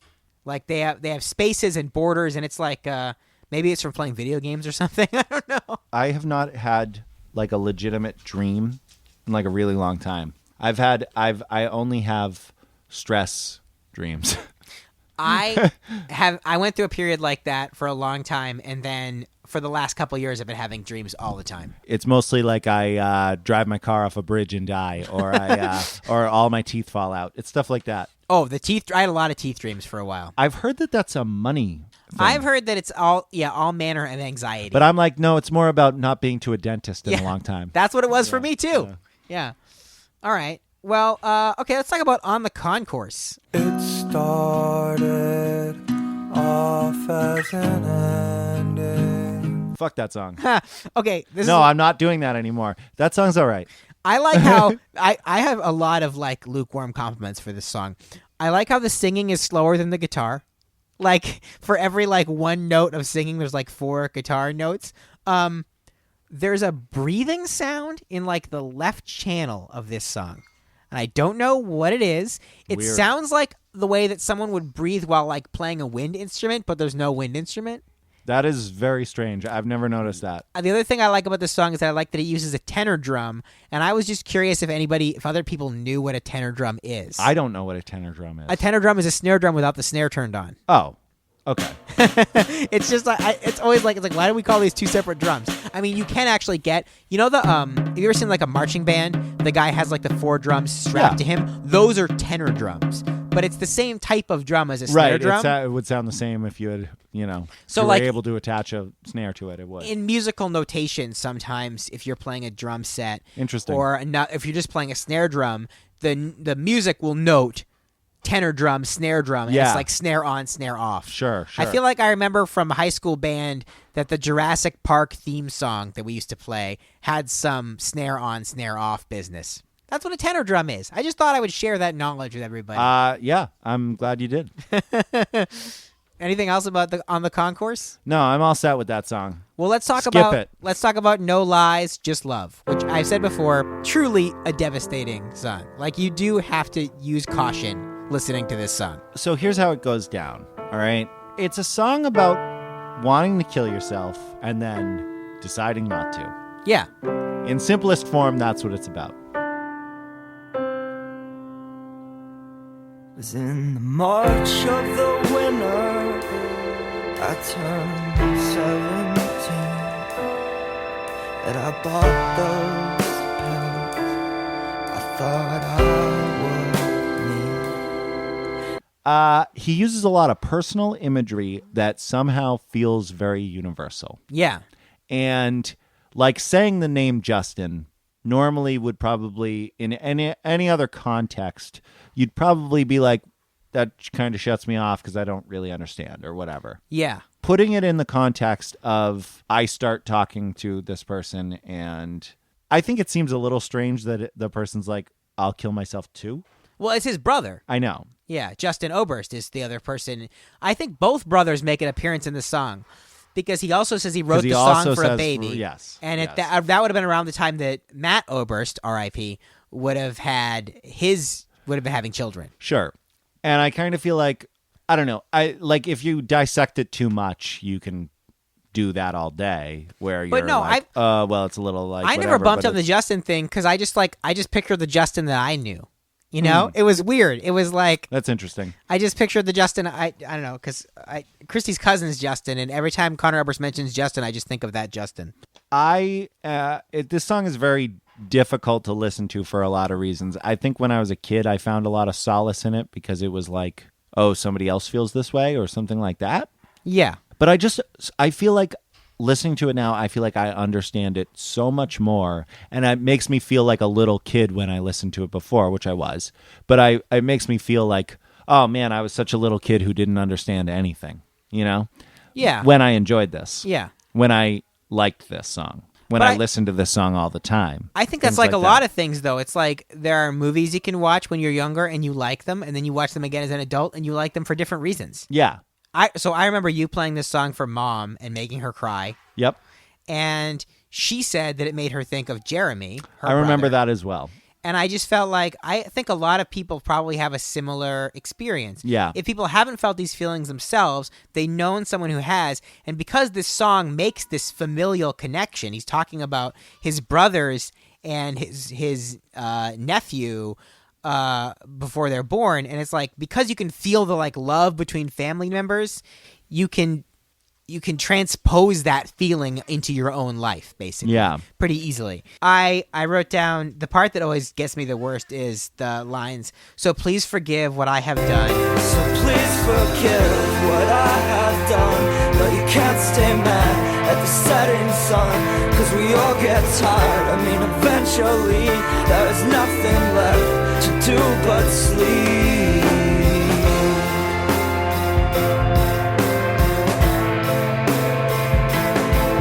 And it's tough. It's just a tough thing to listen to. Yeah.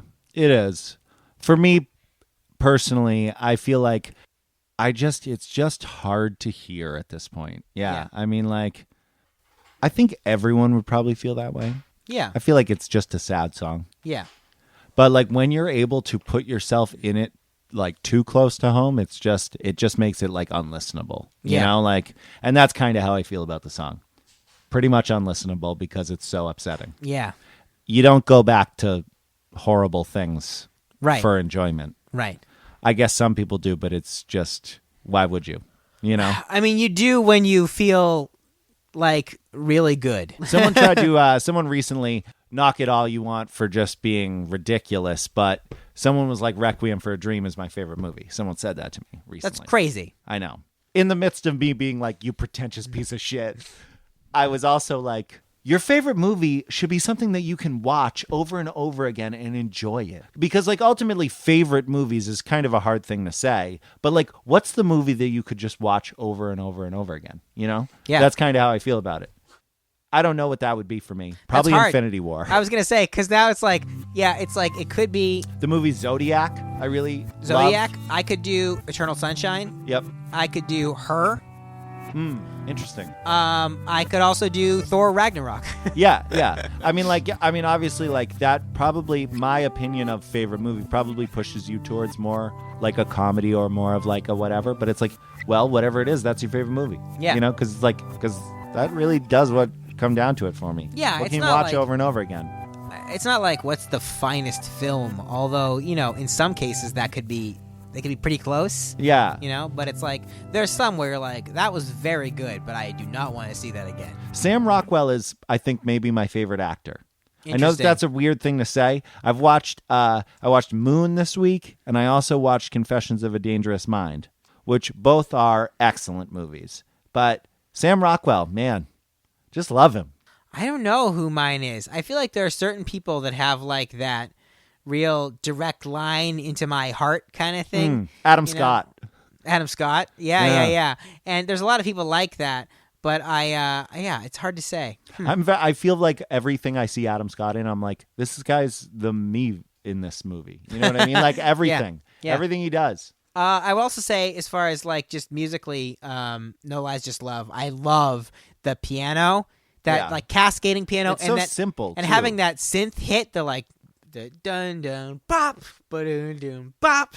I mean, again, I like everything Conor Oberst does. The music is like leaps and bounds ahead of anybody else that's doing anything, you know? Like even in this song where it's like that really slow kind of dum dum dum dum. It's just that's the way you do it.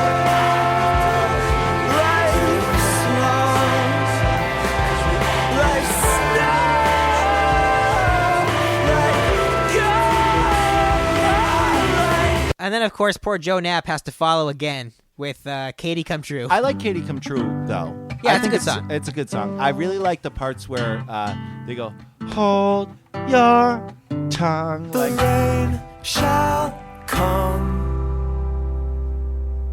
and corpses become roses. you know, Yeah. that whole slower parts. It's a good song. I would say this song, what it is, it has an intuitive rhythm, which is very interesting.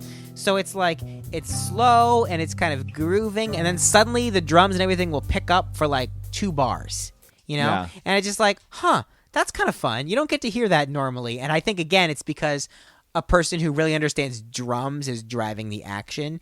If you were a person who wasn't a drummer, you might have a harder time putting that song together. Yeah. Just physically. I remember playing with a guy one time who I was trying to describe how a song should go to him, and he was like, well, like, drums don't work like that. And I was like, yeah, but why not? Yeah, like, Why shouldn't they? try something. Yeah. And I remember it being like a whole awkward thing in the room where I was like, well, but like, you could try to do it. Yeah. You know, like, That is hard. I remember for our 10th anniversary, our friend Paige, friend of the show, Paige, put together a little 10-minute podcast, basically, of interviews with people. And I was hearing her interview people while the party was happening too, and so some of it didn't make it in. But one of them was Josh was telling the story of our first band practice when he met us, and we had a new drummer too, Yes. and he just did not work out, and we were like, we just kind of had to. We tried for a long time to get him to like lock into our groove, and it just wouldn't work. And so then we just pretended that the band practice was ending to get rid of him. Yes. And then continued. This with all Josh. happened, by the way. This is when we were like 13, or I was like, You were I like was like 13, you were like probably. 13, yeah. So it all happened behind my back, and afterwards I was like, wait, what's happening? And they were like, we're just getting rid of this guy. Like, we're yeah, I believe that was a Jory Brian Zach conspiracy, as I recall. those were three people that would get something done, though. They're for real. Yeah. So Katie Come True. It's nice. It's a nice song. It's a real nice song. Yeah. It's a nice little ditty. Guess what? It's not. It's not Conor Oberst. So our last song on the album is Kathy with a K's song. I love Kathy with a K's song as a phrase. Also, I know that sounds silly. I'm ruining my previous phrase things. No, I get it. I like it. It's just a nice phrase. We both just have an affinity for phrases. I got all nerded out because the first episode of True Detective Season 3 is called The Great War in Modern Memory, which is a book great by... title. Yeah, and it's a book by Paul Fussell, I think is his name, and I have the book. And I was telling Dave, I was like, oh my God, it's this book about World War I? It's a great book. And then we watched the Nick Pizzolatto Talks segment after the episode. Yeah. And he was like, yeah, the episode's taken from a book by Paul Fussell. It's about the World War I and the impact it had on the culture. And Dave was like, that's exactly what you just said. And I Yeah. was like, yeah, great Love minds. is real. It is not just in long distance commercials or something that you thought you felt back in high school. Anyway, good phrases, basically. Love is real. It's not just in novels or old movies. Yeah. Like it's just a great. These are just love songs. These And are you know, just and the simple next part little he love says songs. is, he says, it is fact and it is standing here right Right in front of you. Oh So he's my like, God. hey, love is real and it's me, baby. This is his like standing on the lawn holding the stereo moment. You know, it's his say anything I mean, moment. like this literally goes on the whole time. It's just gorgeous stuff. So if you'd open your eyes, oh, what a sweet discovery. There is hope, there is joy, and there is acceptance. Like, this is good stuff. Yeah, man, this song definitely got him laid. Oh, yeah. Well, and it's like, I wrote this about you, Kathy. The other funny thing about this song is I always remember it as just being like another quiet acoustic song, but it's another one that explodes. It does, yeah. And I can hear it now. And I can hear it now. And I can hear it now. Yes, I can hear it now. Yeah. And I also think one thing that's really cool about it is that when it does explode and it's like rocking out and he's yelling and screaming and singing, there's like these weird little alien blippy synth parts all along the margins of the song, and that's really cool. It is cool. The song itself, great way to end it. Yeah. You know, I can hear it now over and over again, that part at the end. yeah. I like its simplicity in its first act of the song. Yeah. Like I like how it's just this simple. If you're gonna write a song where the first lines are "Love is real," it's not just in novels or old movies. It's gotta kind of sound this way, right? Yeah. Like sweet and broken and simplistic. You know? Right, you're right. Yeah, you can't do that with like real stately drums No, and bass you and can't. stuff. It would sound disingenuous. And I love the way that the guitar sounds through all of that. It just all sounds really jumbly and beat up, Yeah. you know? And that's a nice way to start it. Yeah. Yeah, and I think that, I guess overall, I would say this, like, I feel like Oh Holy Fools is a great, like, listening experience because you get these Conor Oberst songs, you get these trips into the depths, and then you get these, like, nice little Somnambulance songs in between. It's like Shot and Chaser over and over again. And I think, yeah, Kathy with a K song, like, leaves you with, like, a good feeling. I feel like we should just keep blasting it off. I feel like we should just... Do we have anything else to say about Oh Holy Fools? No, Oh Holy Fools is great. Oh Holy Fools, great phrase. Great phrase. And cool cover too. You should check out the cover art. It's like it's like a Renaissance fair. Renaissance fair. Yeah, yeah, it is like a Renaissance fair. It's weird. It kind of looks almost like a Monty Python movie cover. Weird thing about Conor Oberst. Just a perfect example of how this is laid out.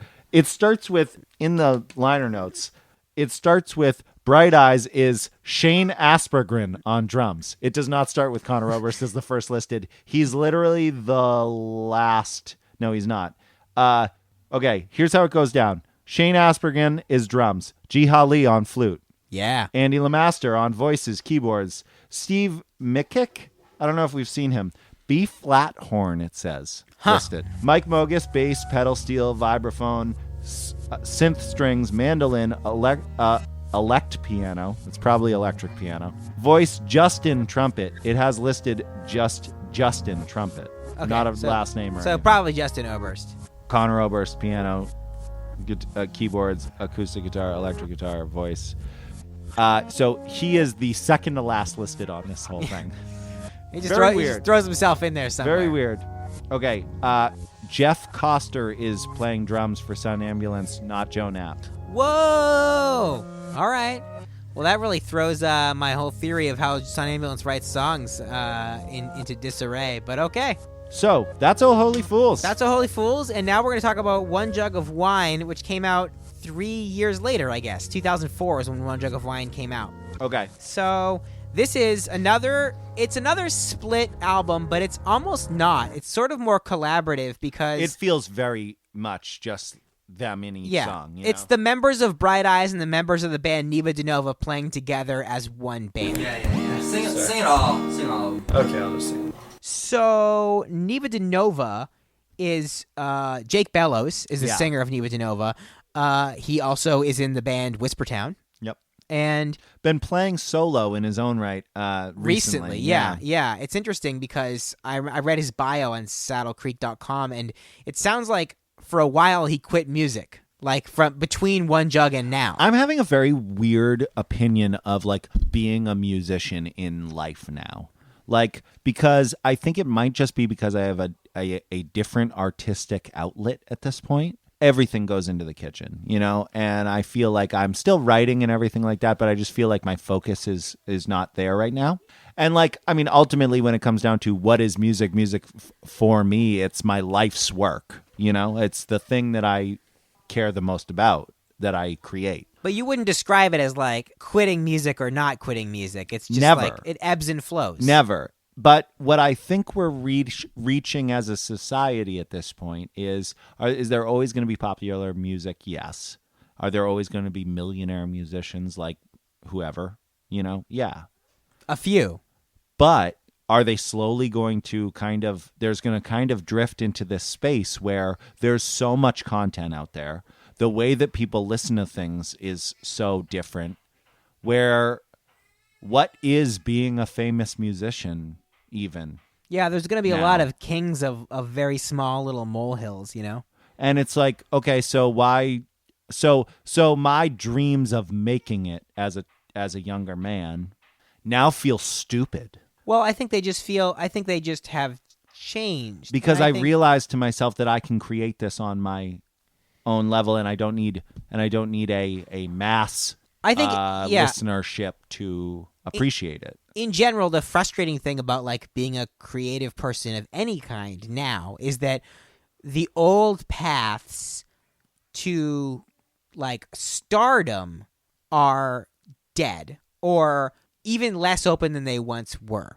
But the tools of expression have been like democratized, you know? So it used to be, right? If you wanted to be a singer, you tried, and if you didn't succeed, well, too bad. Nobody ever gets to hear your music ever. You don't get to record any of your songs ever. Yeah. You just go work in a coal mine or Yeah. whatever. Yeah. And the difference, the trade-off, right, is that now more people can do it, but fewer people will be notable for it. Right.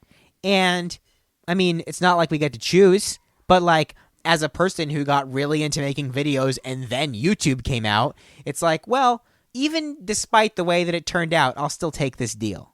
You know? Yeah, me too. Yeah, Yeah. for sure. And I'll also, I mean, when it comes down to like what is making it in your mind or whatever for like obviously we have to kind of look at just music for saying this. Like it's like what my ideal scenario for making it would be is like some record producer is like, I want to buy all your songs, and I'd be like, fucking sweet, dude, here you go. Like I wouldn't want to, like I don't think I would want that in my life at this point. You know what I mean? Like where it would be like, will this solve all of my money issues? Then perfect. You know, like that's where I would be at. Like I feel like you have to. My creative goals throughout my life have changed, and I think you have to let them change. Yeah, you do. I think if you don't, you're going to be one of these people who there are people that are like famous for doing something, and they're like, you know what, being famous in this thing isn't going to make you happy. And it's like, well, that's because your goal was not creative expression. Your goal was to become famous this way. Yeah. You know, and that happened. Yeah. But like you forgot to make the thing itself something that really makes you happy. Right. And I imagine that happened to a lot of people back when the paths were more clearly defined, and you know, it was win lose. You know, it was pass fail back then. It's not pass fail anymore. It's very Monsanto school. And so yeah, I don't know. If you don't let your goals change, you're tricking yourself into being obedient to a version of you that no longer exists. That's what I think. Don't get tricked. Don't get stuck working for your old 15-year-old self. He was a dick. Yeah, and he's wrong about everything. All right. 1 jug of wine, 2 vessels. So Conor Oberst said this was his favorite album. It has just a very relaxed feel, and I think that's what makes it so unified, and that's why the new songs that were added in the reissue don't work. Because these 6 songs are like, I mean, half of them are just like one verse and one chorus. They're so good, though. Every single one of them is fucking perfect. And I think part of the reason is because like they almost didn't overwork them. Yeah. They were like, yeah, this song doesn't have a second verse. Don't worry about it. The song just ends. That's all. I mean, there are a couple of fully formed songs in here, like Poison and I'll Be Your Friend. But, like, Tripped is a verse, a chorus, a guitar solo, a chorus. Spring Cleaning is verse, verse, verse, verse, chorus, chorus. Yeah. And it's like they have these weird structures, and they're not, like, assembled correctly. And that's part of what makes them good. Let's talk about Tripped. I'm too scared to notice the path I chose is focused time. Okay. Wait, one more thing before we do. I wanted to run over the dramatis personae for this album, okay? Okay. So, Nick White from Till in the Wall plays keyboards. Greta Cohen plays cello. Casey Scott is credited with whistling. Doug Ray plays bass. Arenda Fink of Azure plays trumpet. Mike Mogus plays bass, banjo, guitar. I feel like he probably plays more than that. I feel like there's other instruments on here, but that's what he's credited as. John Hischke plays saxophone. Yep. I'm pretty sure in I'll Be Your Friend. That's like the most saxophone riff Bright Eyes song ever. I think it might be the only Bright Eyes song that has a saxophone in it. It's also like the best. All right, continue. It's great. Conor Oberst, vocals, guitar. Bo Anderson, drums. Roger Lewis, drums. Jake Bellows, vocals, guitar. Heath Coons, bass. Tim Hayes, guitar. Mike Ratsky, guitar. Nate Walcott, organ, piano, keyboards, trumpet. And this might just be the reissue, but Karina Escamilla, piano and vocals. I don't know who that is. That is the future Mrs. Conor Oberst. Oh, really? Yeah. Oh, Karina Escamilla Figueroa. Should again Yes. giveaway. Yeah. Yes. Weird. Yeah. It must be on the reissue. There's no way that she was. I don't think she was around back then. The reissue is in 2010. For 2000. I think 2014 actually, because it's a 10-year anniversary, right? Okay. I don't know. I have Well, 2010 written down. Maybe it was. So, but yeah, she is on that, and I guess that would have been around the time that they were getting together. I feel like she sings on Upside Down Mountain a lot. Yeah. I feel like I know her voice, and I feel like I don't hear it anywhere in the original One Jug songs. Interesting. So, Tripped. The opening quote at the beginning of the song is Eugene O'Neill. It's from a play called A Moon for the Misbegotten. There is no present or future. Yeah. It also comes up in The West Wing one time. Really? Yeah, the British guy. The play itself or that quote? That quote. Huh. Yeah, the British ambassador guy says it to Toby at the bar. Richard Rees plays him. I forget his name. Yeah. Lord John Marbury. Lord John Marbury. Lord John Marbury says it to Toby one time while they're out drinking. This is one of my favorite songs of all time. Yeah. I love every single one of these songs. Yeah. And they're all on my list of favorite songs of all time. I love all of them. Baby, it's a beer that's smiling. It ain't me. Tripped is a great song. Yeah. And a couple of things that are funny about it is that this is at the beginning of the song, you hear Conor Oberst say to Jake Bellows, "Sing 'em all." Yeah. And Jake Bellows does sing one of Conor Oberst's songs later on in the album. I think this one's credited to Jake Bellows, though. Yeah. Yeah. There's a guitar solo in this song that appears to be played over the phone.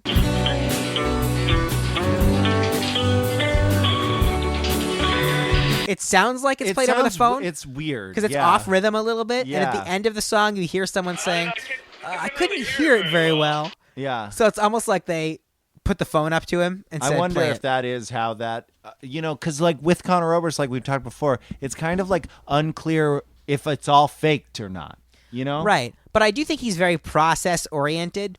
So, because the other thing is you hear him say right before that part, you hear Conor say, "All right, Jake, play guitar." And so, I mean, he literally might have just had him on the phone and said, "All right, Jake, play guitar." Yeah, and just seeing how it went, you Yeah. know? I mean, like, yeah, I'm into that. Because there's a playfulness to a lot of the way this album is recorded. Yeah, I agree. I like this song. This song just sounds like a drunk, fun sing-along. Baby, it's the beer that's smiling. It ain't me. Yeah. That is so great. It's loose, and it's fun, and it's over really fast, too. Yeah. All right, so anything else about Tripped? No, I mean, I don't think so. I mean, it's a great song. It's great. Speaking of songs that are like half songs, the next one is Black Comedy. Once I gave a look to you, but you never gave it back. And this song is like a verse and then like a bridge, and that's it. Yeah, it is. And it's great while it lasts. I mean, it's such a good song. They're all great, man. I think in general, I like a lot of songs that are like half thought songs. Me too, because I have been there. Yeah. I remember when I was a kid, like one of the early, when I was first like discovering music that was at all interesting, I liked this band Midtown, and Midtown had a song on their album that was called Another Boy, and it's like 44 seconds. And I was like, what? Wait a minute. You can do a song that's just the beginning of an idea for a song and then just end? And I kind of thought that was really exciting and fun. I often have, I've taken to, in my books, I like to like really use up all the pages. So I've taken to like having a weird, like every few pages will be like just one large scrap page that will have one line written on it. And then one line written on, and I'll like circle them or something so I know that they aren't the same song. Yeah. They're just like, there's a line that I want to use, and I'm like, I got to write it down because I'm going to forget it otherwise. I do that with lately I've tried to like fill up my notebooks too instead of just constantly throwing notebooks away. Yeah, I don't throw any away. Well, I do throw away old notebooks. You do? Oh my God, if I find an old notebook full of like shit I wrote in high school, Zach, I'm like, how am I going to make like, all be of my gone. money after your early untimely death if you throw away all of your journals? I'm saving the good stuff. Okay, well, I also feel like you need to let's have a gentleman's agreement on if one of us dies first, we'll try and take over each other's. We'll be archivists.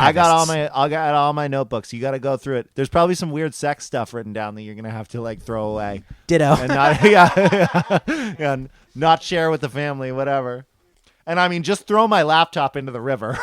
Okay, Black Comedy. I love the cello in this song. The kind of like the dun dun dun dun dun dun. Yeah. Dun dun. I feel like the instrumentation on this album is especially good. Yeah, and it's like the weird part about it is that each song is very unique in its style, right? Tripped is this kind of like barn burner drunk thing. Black Comedy is this kind of weird, dark synth sound and everything, but somehow those two songs fit together. Yeah, and they also the rest fit of the together, album does too. and they fit together as a set. Yes, totally. And it's something about the way it was recorded that even though every song is instrumentally so different, it's like the whole album was recorded in such a relaxed, fun way that it all it comes across in the music. Yeah, I totally agree. And I mean, I feel the same way with Poison. So Poison is another kind of straight along song, but its content is different, I guess. It's kind of a hard way to describe it, but it's a little more serious. Almost, even though it's a song about vampires or something. Yeah, you're right. Because the first two songs, even though Black Comedy ends with like "take this pain away," Yeah, it does somehow still feel a little more like tossed off and just fun. Yeah, it's fun. I agree. A comedy so dry and black, it makes my stomach hurt so bad that I cry. That song is so good. Every song on this album is so good. I remember listening to Black Comedy a while ago when I was first like hearing this album, and just like the like synthesizer like hits right as like that makes my stomach hurt. Yes, so bad. yes. And I was like, "What? This is amazing." Yeah, I love that. That's a good example of that thing that Conor Oberst does, where he plays with the rhythm, where it's just a little bit different than most people would, you know? And that is a really nice... The instrumentation in this song is... It's great. Yeah. I guess we're moving on to Poison. Yeah. Cannot sweat this poison out. It's in my skin and in my mouth. When I say these lies come out. Poison. I feel like Poison sounds like an exact. I have at least one Neva DeNova album. I feel like it's an exact confluence of like Conor Oberst's "I'm Wide Awake" sound and Neva DeNova's sound around that time. Like it's the perfect 50-50. I saw Jonathan Rice play Poison opening for Jenny Lewis and the Watson Twins. Yeah. He was like, "This is a song written by a friend of mine." Yeah. And he started playing Poison. And I'm sitting in the church. And it was, what's that church? Somerville Theater, maybe? Maybe it wasn't the church. No, it was a church. It's in Somerville, and it wasn't the Somerville Theater. Huh. Maybe I'm blending all my memories. It's the Weed.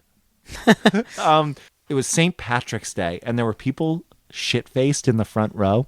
And he ends the song, and he goes, "I heard you guys," he points down, "I heard you guys talking through that last song." And he goes, "That's got to stop." And he goes, "This next song's for you guys. It's about shutting the fuck up." Jonathan Rice is funny. Great last line on this song. Yeah. "Destroy yourself. What the fuck?" Destroy yourself. What the fuck? That's so great. Yeah, I think those first three songs are like instrumentally the best and most interesting of the set.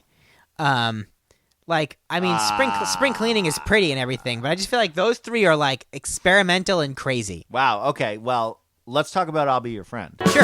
Yeah.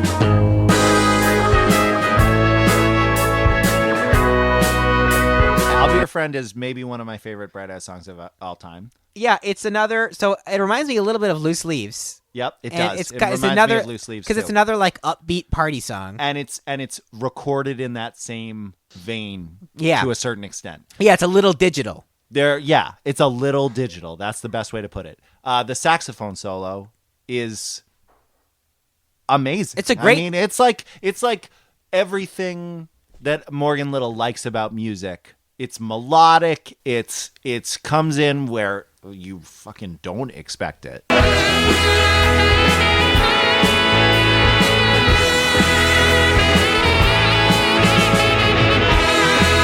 At least I don't feel like it lends itself to that right away. No. My favorite incarnation of the Mild Rev was when we had Pudo on sax, and one of my favorite bands of all time, Bruce Springsteen and the E Street Band, rock a saxophone pretty hard. I am a big saxophone fan. I don't know that I'm a saxophone fan generally, but I guess every time a saxophone has appeared unexpectedly, I'm always delighted. Yeah.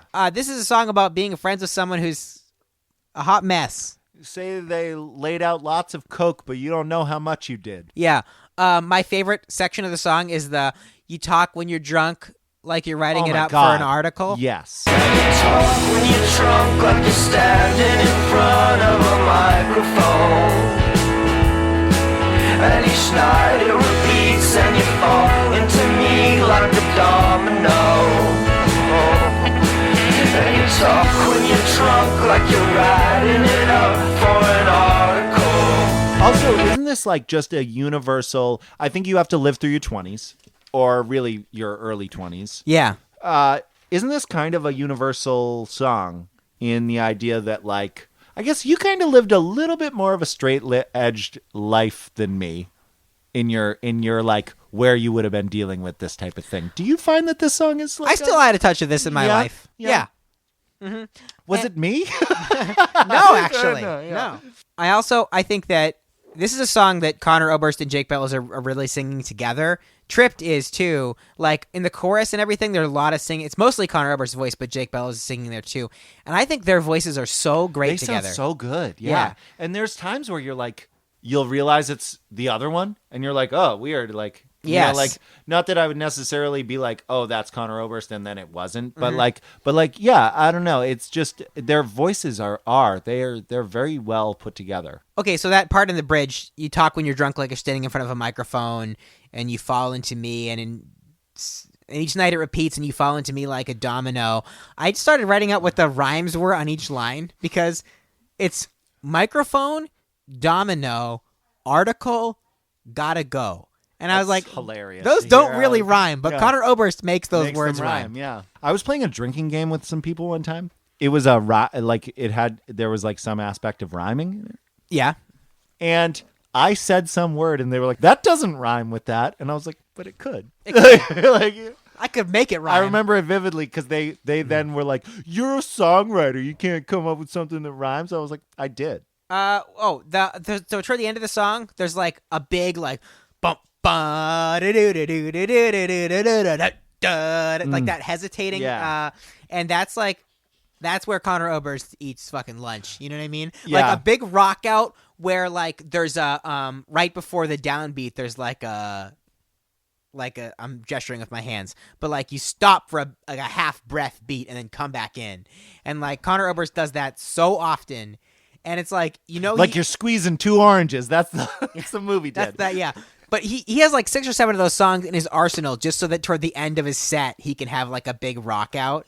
I've never seen him do this song, but he could, and they'd be able to stretch that jam out part for as long as they wanted to. Do you think that there's a weird connection between Lover I Don't Have to Love and No Lies Just Love in the fact that there's a weird piano part that's kind of similar? Maybe. Yeah. You're right. Hmm. That is weird. Let's see the Oboards come up with that. Yeah. Come on, figure this out, Oboards. Crack this case. Yeah. Instead of like Also, instead where is of- our subreddit on that about us? I know. So, someone who's They're too big into obsessed with Reddit, whether or not. post the link. Yes, please. Get us some upvotes on Reddit. Cause we could become an aspect of these Oboards. I had a video one time we filmed at Fort Stark, and it ended up on a Reddit for abandoned places, and it got so many fucking views from Reddit. Man, Reddit's a powerhouse. Well, it's because it's. Oh, by the way, when I was talking about sick fuck websites, definitely Reddit is ahead of Tumblr. Oh yeah, Yeah. and it's right out there in the URLs, like reddit.com/women who step on men's fingers while wearing red pantyhose. It's hot. Get back, get back, get back, get back, get back. Look what I've done to you. All right, so next song is "Get Back." Yeah, Get Back's a good song. I mean, like, Get Back's not my favorite song on here, but there's lots of good stuff there. It's like it's the lightest one of the bunch, basically. But I do like their vocal stuff in it. Yeah. Yeah, they're great together. It's Yeah. like the get back, Get back. get back, Get back.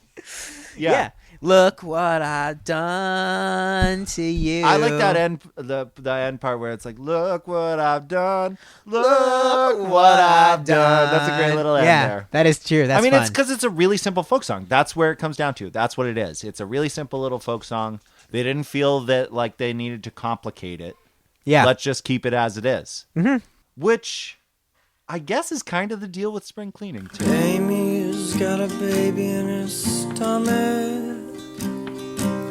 She took my hand and I felt it kick. Yeah.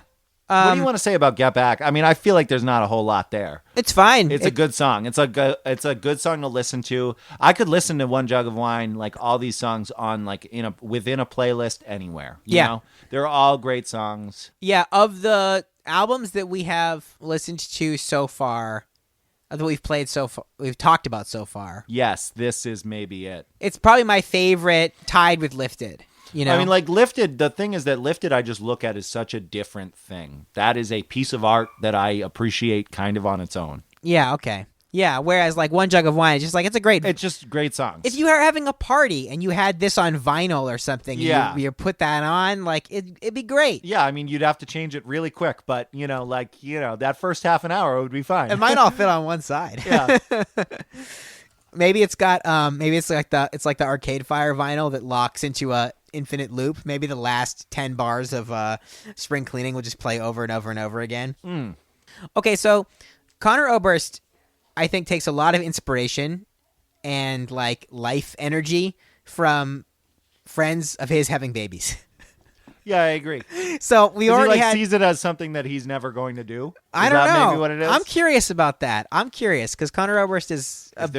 If there is a child of Conor Oberst, that child will be worshipped by me pretty aggressively. I mean, he's been married for a couple years now. He's but we're like unclear on whether or not he's getting divorced at this point. So I mean, there's a lot of divorce shit in that last album. Like I know, but that last album seems so fictional that I think it can't. I don't know. I don't want to get into the Oboards of it all. But I think okay.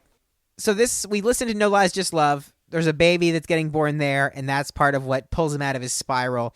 In this one here, seeing Amy's baby in her stomach makes him want to live. This is a very universal thought, though, which is that, I mean, okay, so like let's not try and dive too deep into what presumably, I'm not saying in actuality, I'm just saying as far as the song is concerned, Conor Oberst's relationship with this Amy is. Yeah. But what I take it as is as much as I'm ashamed of and everything like that throughout my life, I wouldn't change any of those things because, well, I mean, I guess I went down a rabbit hole I didn't need to go to. I kind of believe that, like, how people all want to go back in time and redo it or whatever. Yeah. It's like you wouldn't want to do it because it would change who you are. You wouldn't get to where you are now. But I think that this song is kind of an imagination on like a relationship not working out and being still close to that person. Sure.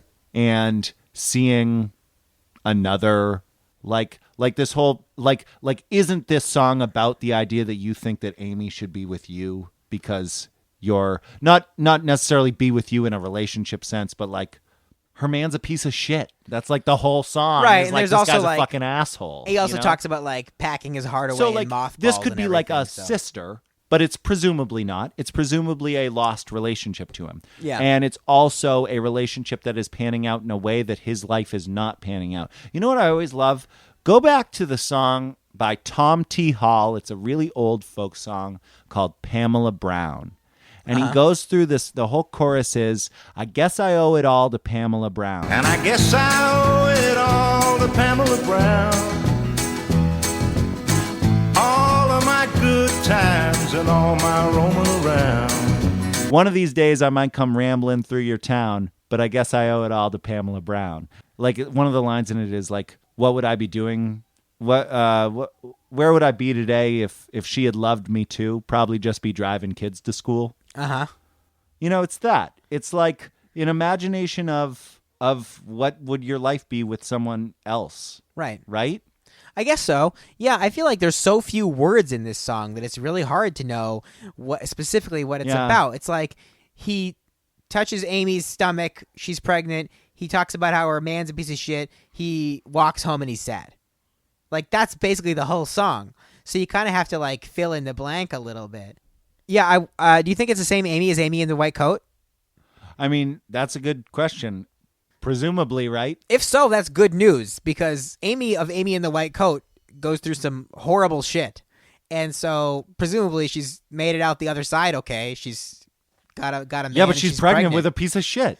Well, Conor Oberst says he's a piece of shit, but maybe he's okay. He once told him to rot in hell.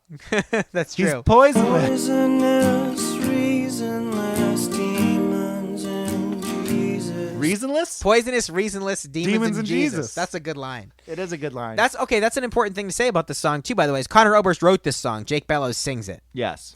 And so it's a break from the pattern where they sing the songs they wrote.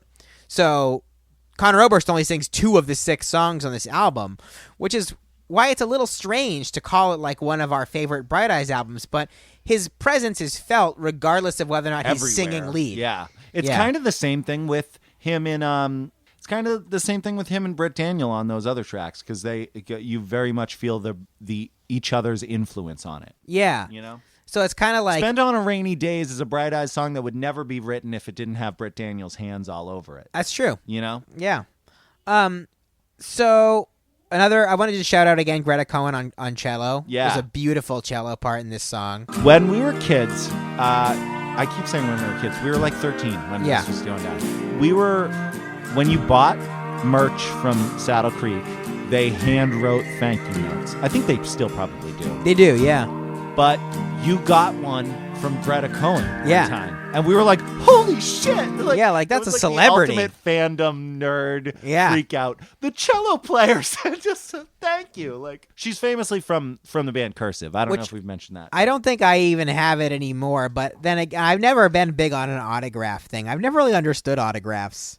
I don't know. What's me cool either. about an autograph? I don't me really either. get it. No, me either. I mean, maybe it's because we've grown up now we're in the age of like smartphones and it's like you could get a picture with that celebrity and that seems cooler than a signature, but I also don't know that I would do that. You know what's cooler? Telling the story of like, oh yeah, one time I met this Yeah, guy. that's true. That's And you're about like, as yeah, good. That's a great story. That's about as good. Yeah. Okay, I just wanted to give a quick shout out to just like super light drums. Okay, in general. Spring Cleaning has like really light drums. I agree with that. Sometimes I listen to like, Christy likes to listen to jazz. Sometimes I'm listening to jazz and it's like, man, all this motherfucker's doing is like hitting the cymbal every couple of seconds. And yet Yeah. it still holds something together. I agree with that very And much. I like that. I don't know why they do it though. Sometimes I feel like it's a holdover from like olden times, Johnny Cash days, when they recorded songs with just like one microphone, and the drummer actually was playing like a full drum part, but the only part that you could hear was like. Yeah, I was gonna say maybe it is a holdover from difficulty recording drums. Yeah. I mean, for people who are not musicians, recording things is pretty easy these days. You know what's still difficult? Recording drums. Especially if you want to record the drums with any kind of precision. Like, if you're going to be like, you know, Mr. Indie Rock fuck around guy, you can just put a microphone next to the drum set and Yeah. be done with it. But if you're like miking individual drums, or if you're performing live, you have to mic There was individual a track drums, that we recorded. sucks. There was a track that we recorded when we were kids that Ryan played like each individual drum for. You know, it was like you had to do it. Like you had to come up with creative ways to do it because it's so difficult to mic properly. We ended up spending like $100 or whatever on drum mics for our band. Yeah. And I don't know what happened to those mics. They're probably still in a closet at Wolfboro Community TV. But, you know, that's a good point. Part of the reason that was at all possible even too was just because like our friend Ryan is capable of so much technological effort. He had the mind for it very, very young. Yeah, and I was always like, I will do this a totally different way where I don't have to hook up this many chords and spend this much time doing it. Like, I would rather figure out something else. Yeah. But he was like, no, I could figure it out. Like, I can do it. Yeah. So, shout out to him. And shout out to light drums. Yeah. Light, jazzy drums. Yes. At the end of this song, I love that you hear Conor Oberst say to Jake Bellows, God bless you. I feel like the little tiny, you know, one word at a time behind the scenes things with Conor Oberst throughout his career are just great. Like Yeah. you hear that stuff all the time throughout any incarnation of his music and stuff like that. Yeah. He lets in a little bit, and that's nice because it creates, like what we've been talking about this whole time. It creates the atmosphere of the song. It puts it in your head. You know? You're there then. When you're listening to Conor Oberst and the Mystic Valley Band, like specifically that first Just Conor Oberst titled album. Yeah. Like, you really do feel like you're in those rooms with those people. Yeah. Recording in Mexico. You know, like, it really does feel like that. Yeah, it brings you in. It makes you part of the club. It does. And I think that's early, even if Conor Oberst wasn't, you know, the best lyricist that there has ever been, even if he wasn't the best musician that he hasn't been, those little things are charming enough to really captivate you, you know? Yeah, and I think that One Jug of Wine, Two Vessels overall just is a little charming thing. Yeah, and I like that he's willing to do it. He's done multiple little collaborations with people, and it's like, I like that he does those things, Yeah. you know, because you don't see it a lot outside of like rap. Yeah, it's true. There's less of a clear sense of community in music now, you know, like that's not true of rap, right? Because someone's always showing up on somebody else's track. Yeah. But like, you know, it's not like Coldplay and fucking Mumford and Sons get together to like record music together, you know? You know what was a cool version of that is that happening in other music other than rap is when Tom Morello, that album Bruce Springsteen has with Tom Morello playing guitar on it. Yeah. It very much feels like it's like featuring Tom Morello. The album's called High Hopes. Tom Morello, for all you young kids, is the guitar player from Rage Against the Machine, who's Paul Ryan's amazing. favorite band. So he there's a song called The Ghost of Tom Joad. Bruce Springsteen has multiple different versions of that song, but the one from High Hopes is really excellent, and it's got a fucking rockin' Tom Morello part through it all. Tom Morello, I remember the whole thing about Rage Against the Machine was that on their albums they would say, all sounds on this album were created with bass, guitar, drums, and vocals. Because Tom Morello would get such insane sounds out of his guitar using feedback, using other weird mechanical aspects of the guitar. He's maybe the best guitar player of all time, and, you know, people regard him well, but, like, you know. Doesn't have the reputation he should have. Jimi Hendrix should be number 2 on the Rolling Stone list of... Yeah.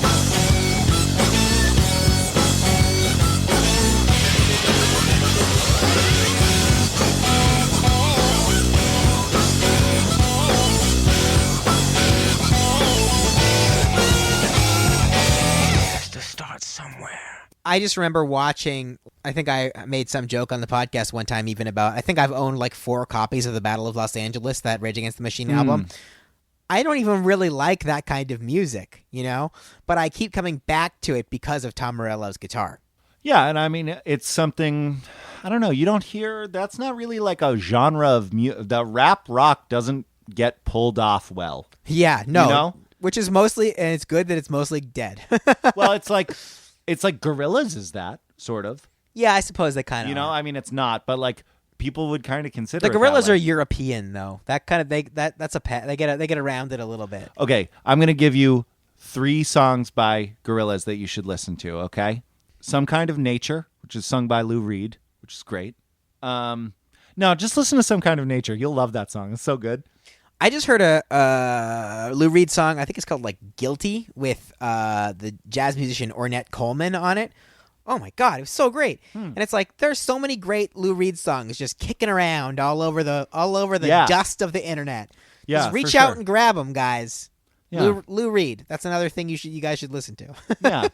Listen to Pale Blue Eyes. I mean, yeah, it's a hit, but I mean, it's awesome. Satellite of Love is another great. Satellite of Love, dude. David Come Bowie on. co-wrote that song. Come on. Really? Is that true? Yeah. That's cool. David Bowie had his hand in so much shit. Have I said before on the podcast that so becoming a parent, you have scary moments. Arlo cut himself for the first time the other day. He was bleeding. It was horrifying. You have these moments, and you understand why people have like religion. You know, you see the need for it. I can't do it though. I can't say like, please God, you know, let everybody be okay. But when I have those moments, I think of David Bowie. In all honesty, like earnestly, I think like David Bowie, please protect Arlo in this time, you know? And that's like that's what I'm gonna do. Like, David Bowie, please protect my child. I pray to David Bowie, and I'm totally fine willing to admit that. That's the religion that I can have. I like that. Church of Bowie. Church of Bowie. Church of Starman. Church of the Starman. We're starting a new religion. Come on back to the next episode of the podcast when we have our whole new church and our tax-exempt status. It's going to be great. All right. Well, thank you so much for listening to another episode of Bright Eyes, Full Hearts Can't Lose. We are going to come back next time and talk about I'm Wide Awake, It's Morning, which is one of the biggest Bright Eyes albums ever. It's going to be huge. It is. It's going to be 3 episodes. So expect a supersized episode at some point. There's more regular episodes of the last podcast coming as well. Is there? Yeah, maybe sooner than you think. So thank you so much. Thank you so much for listening. And Thank you. We love you. Have a good night. Listen to Share. Okay, listen to Share.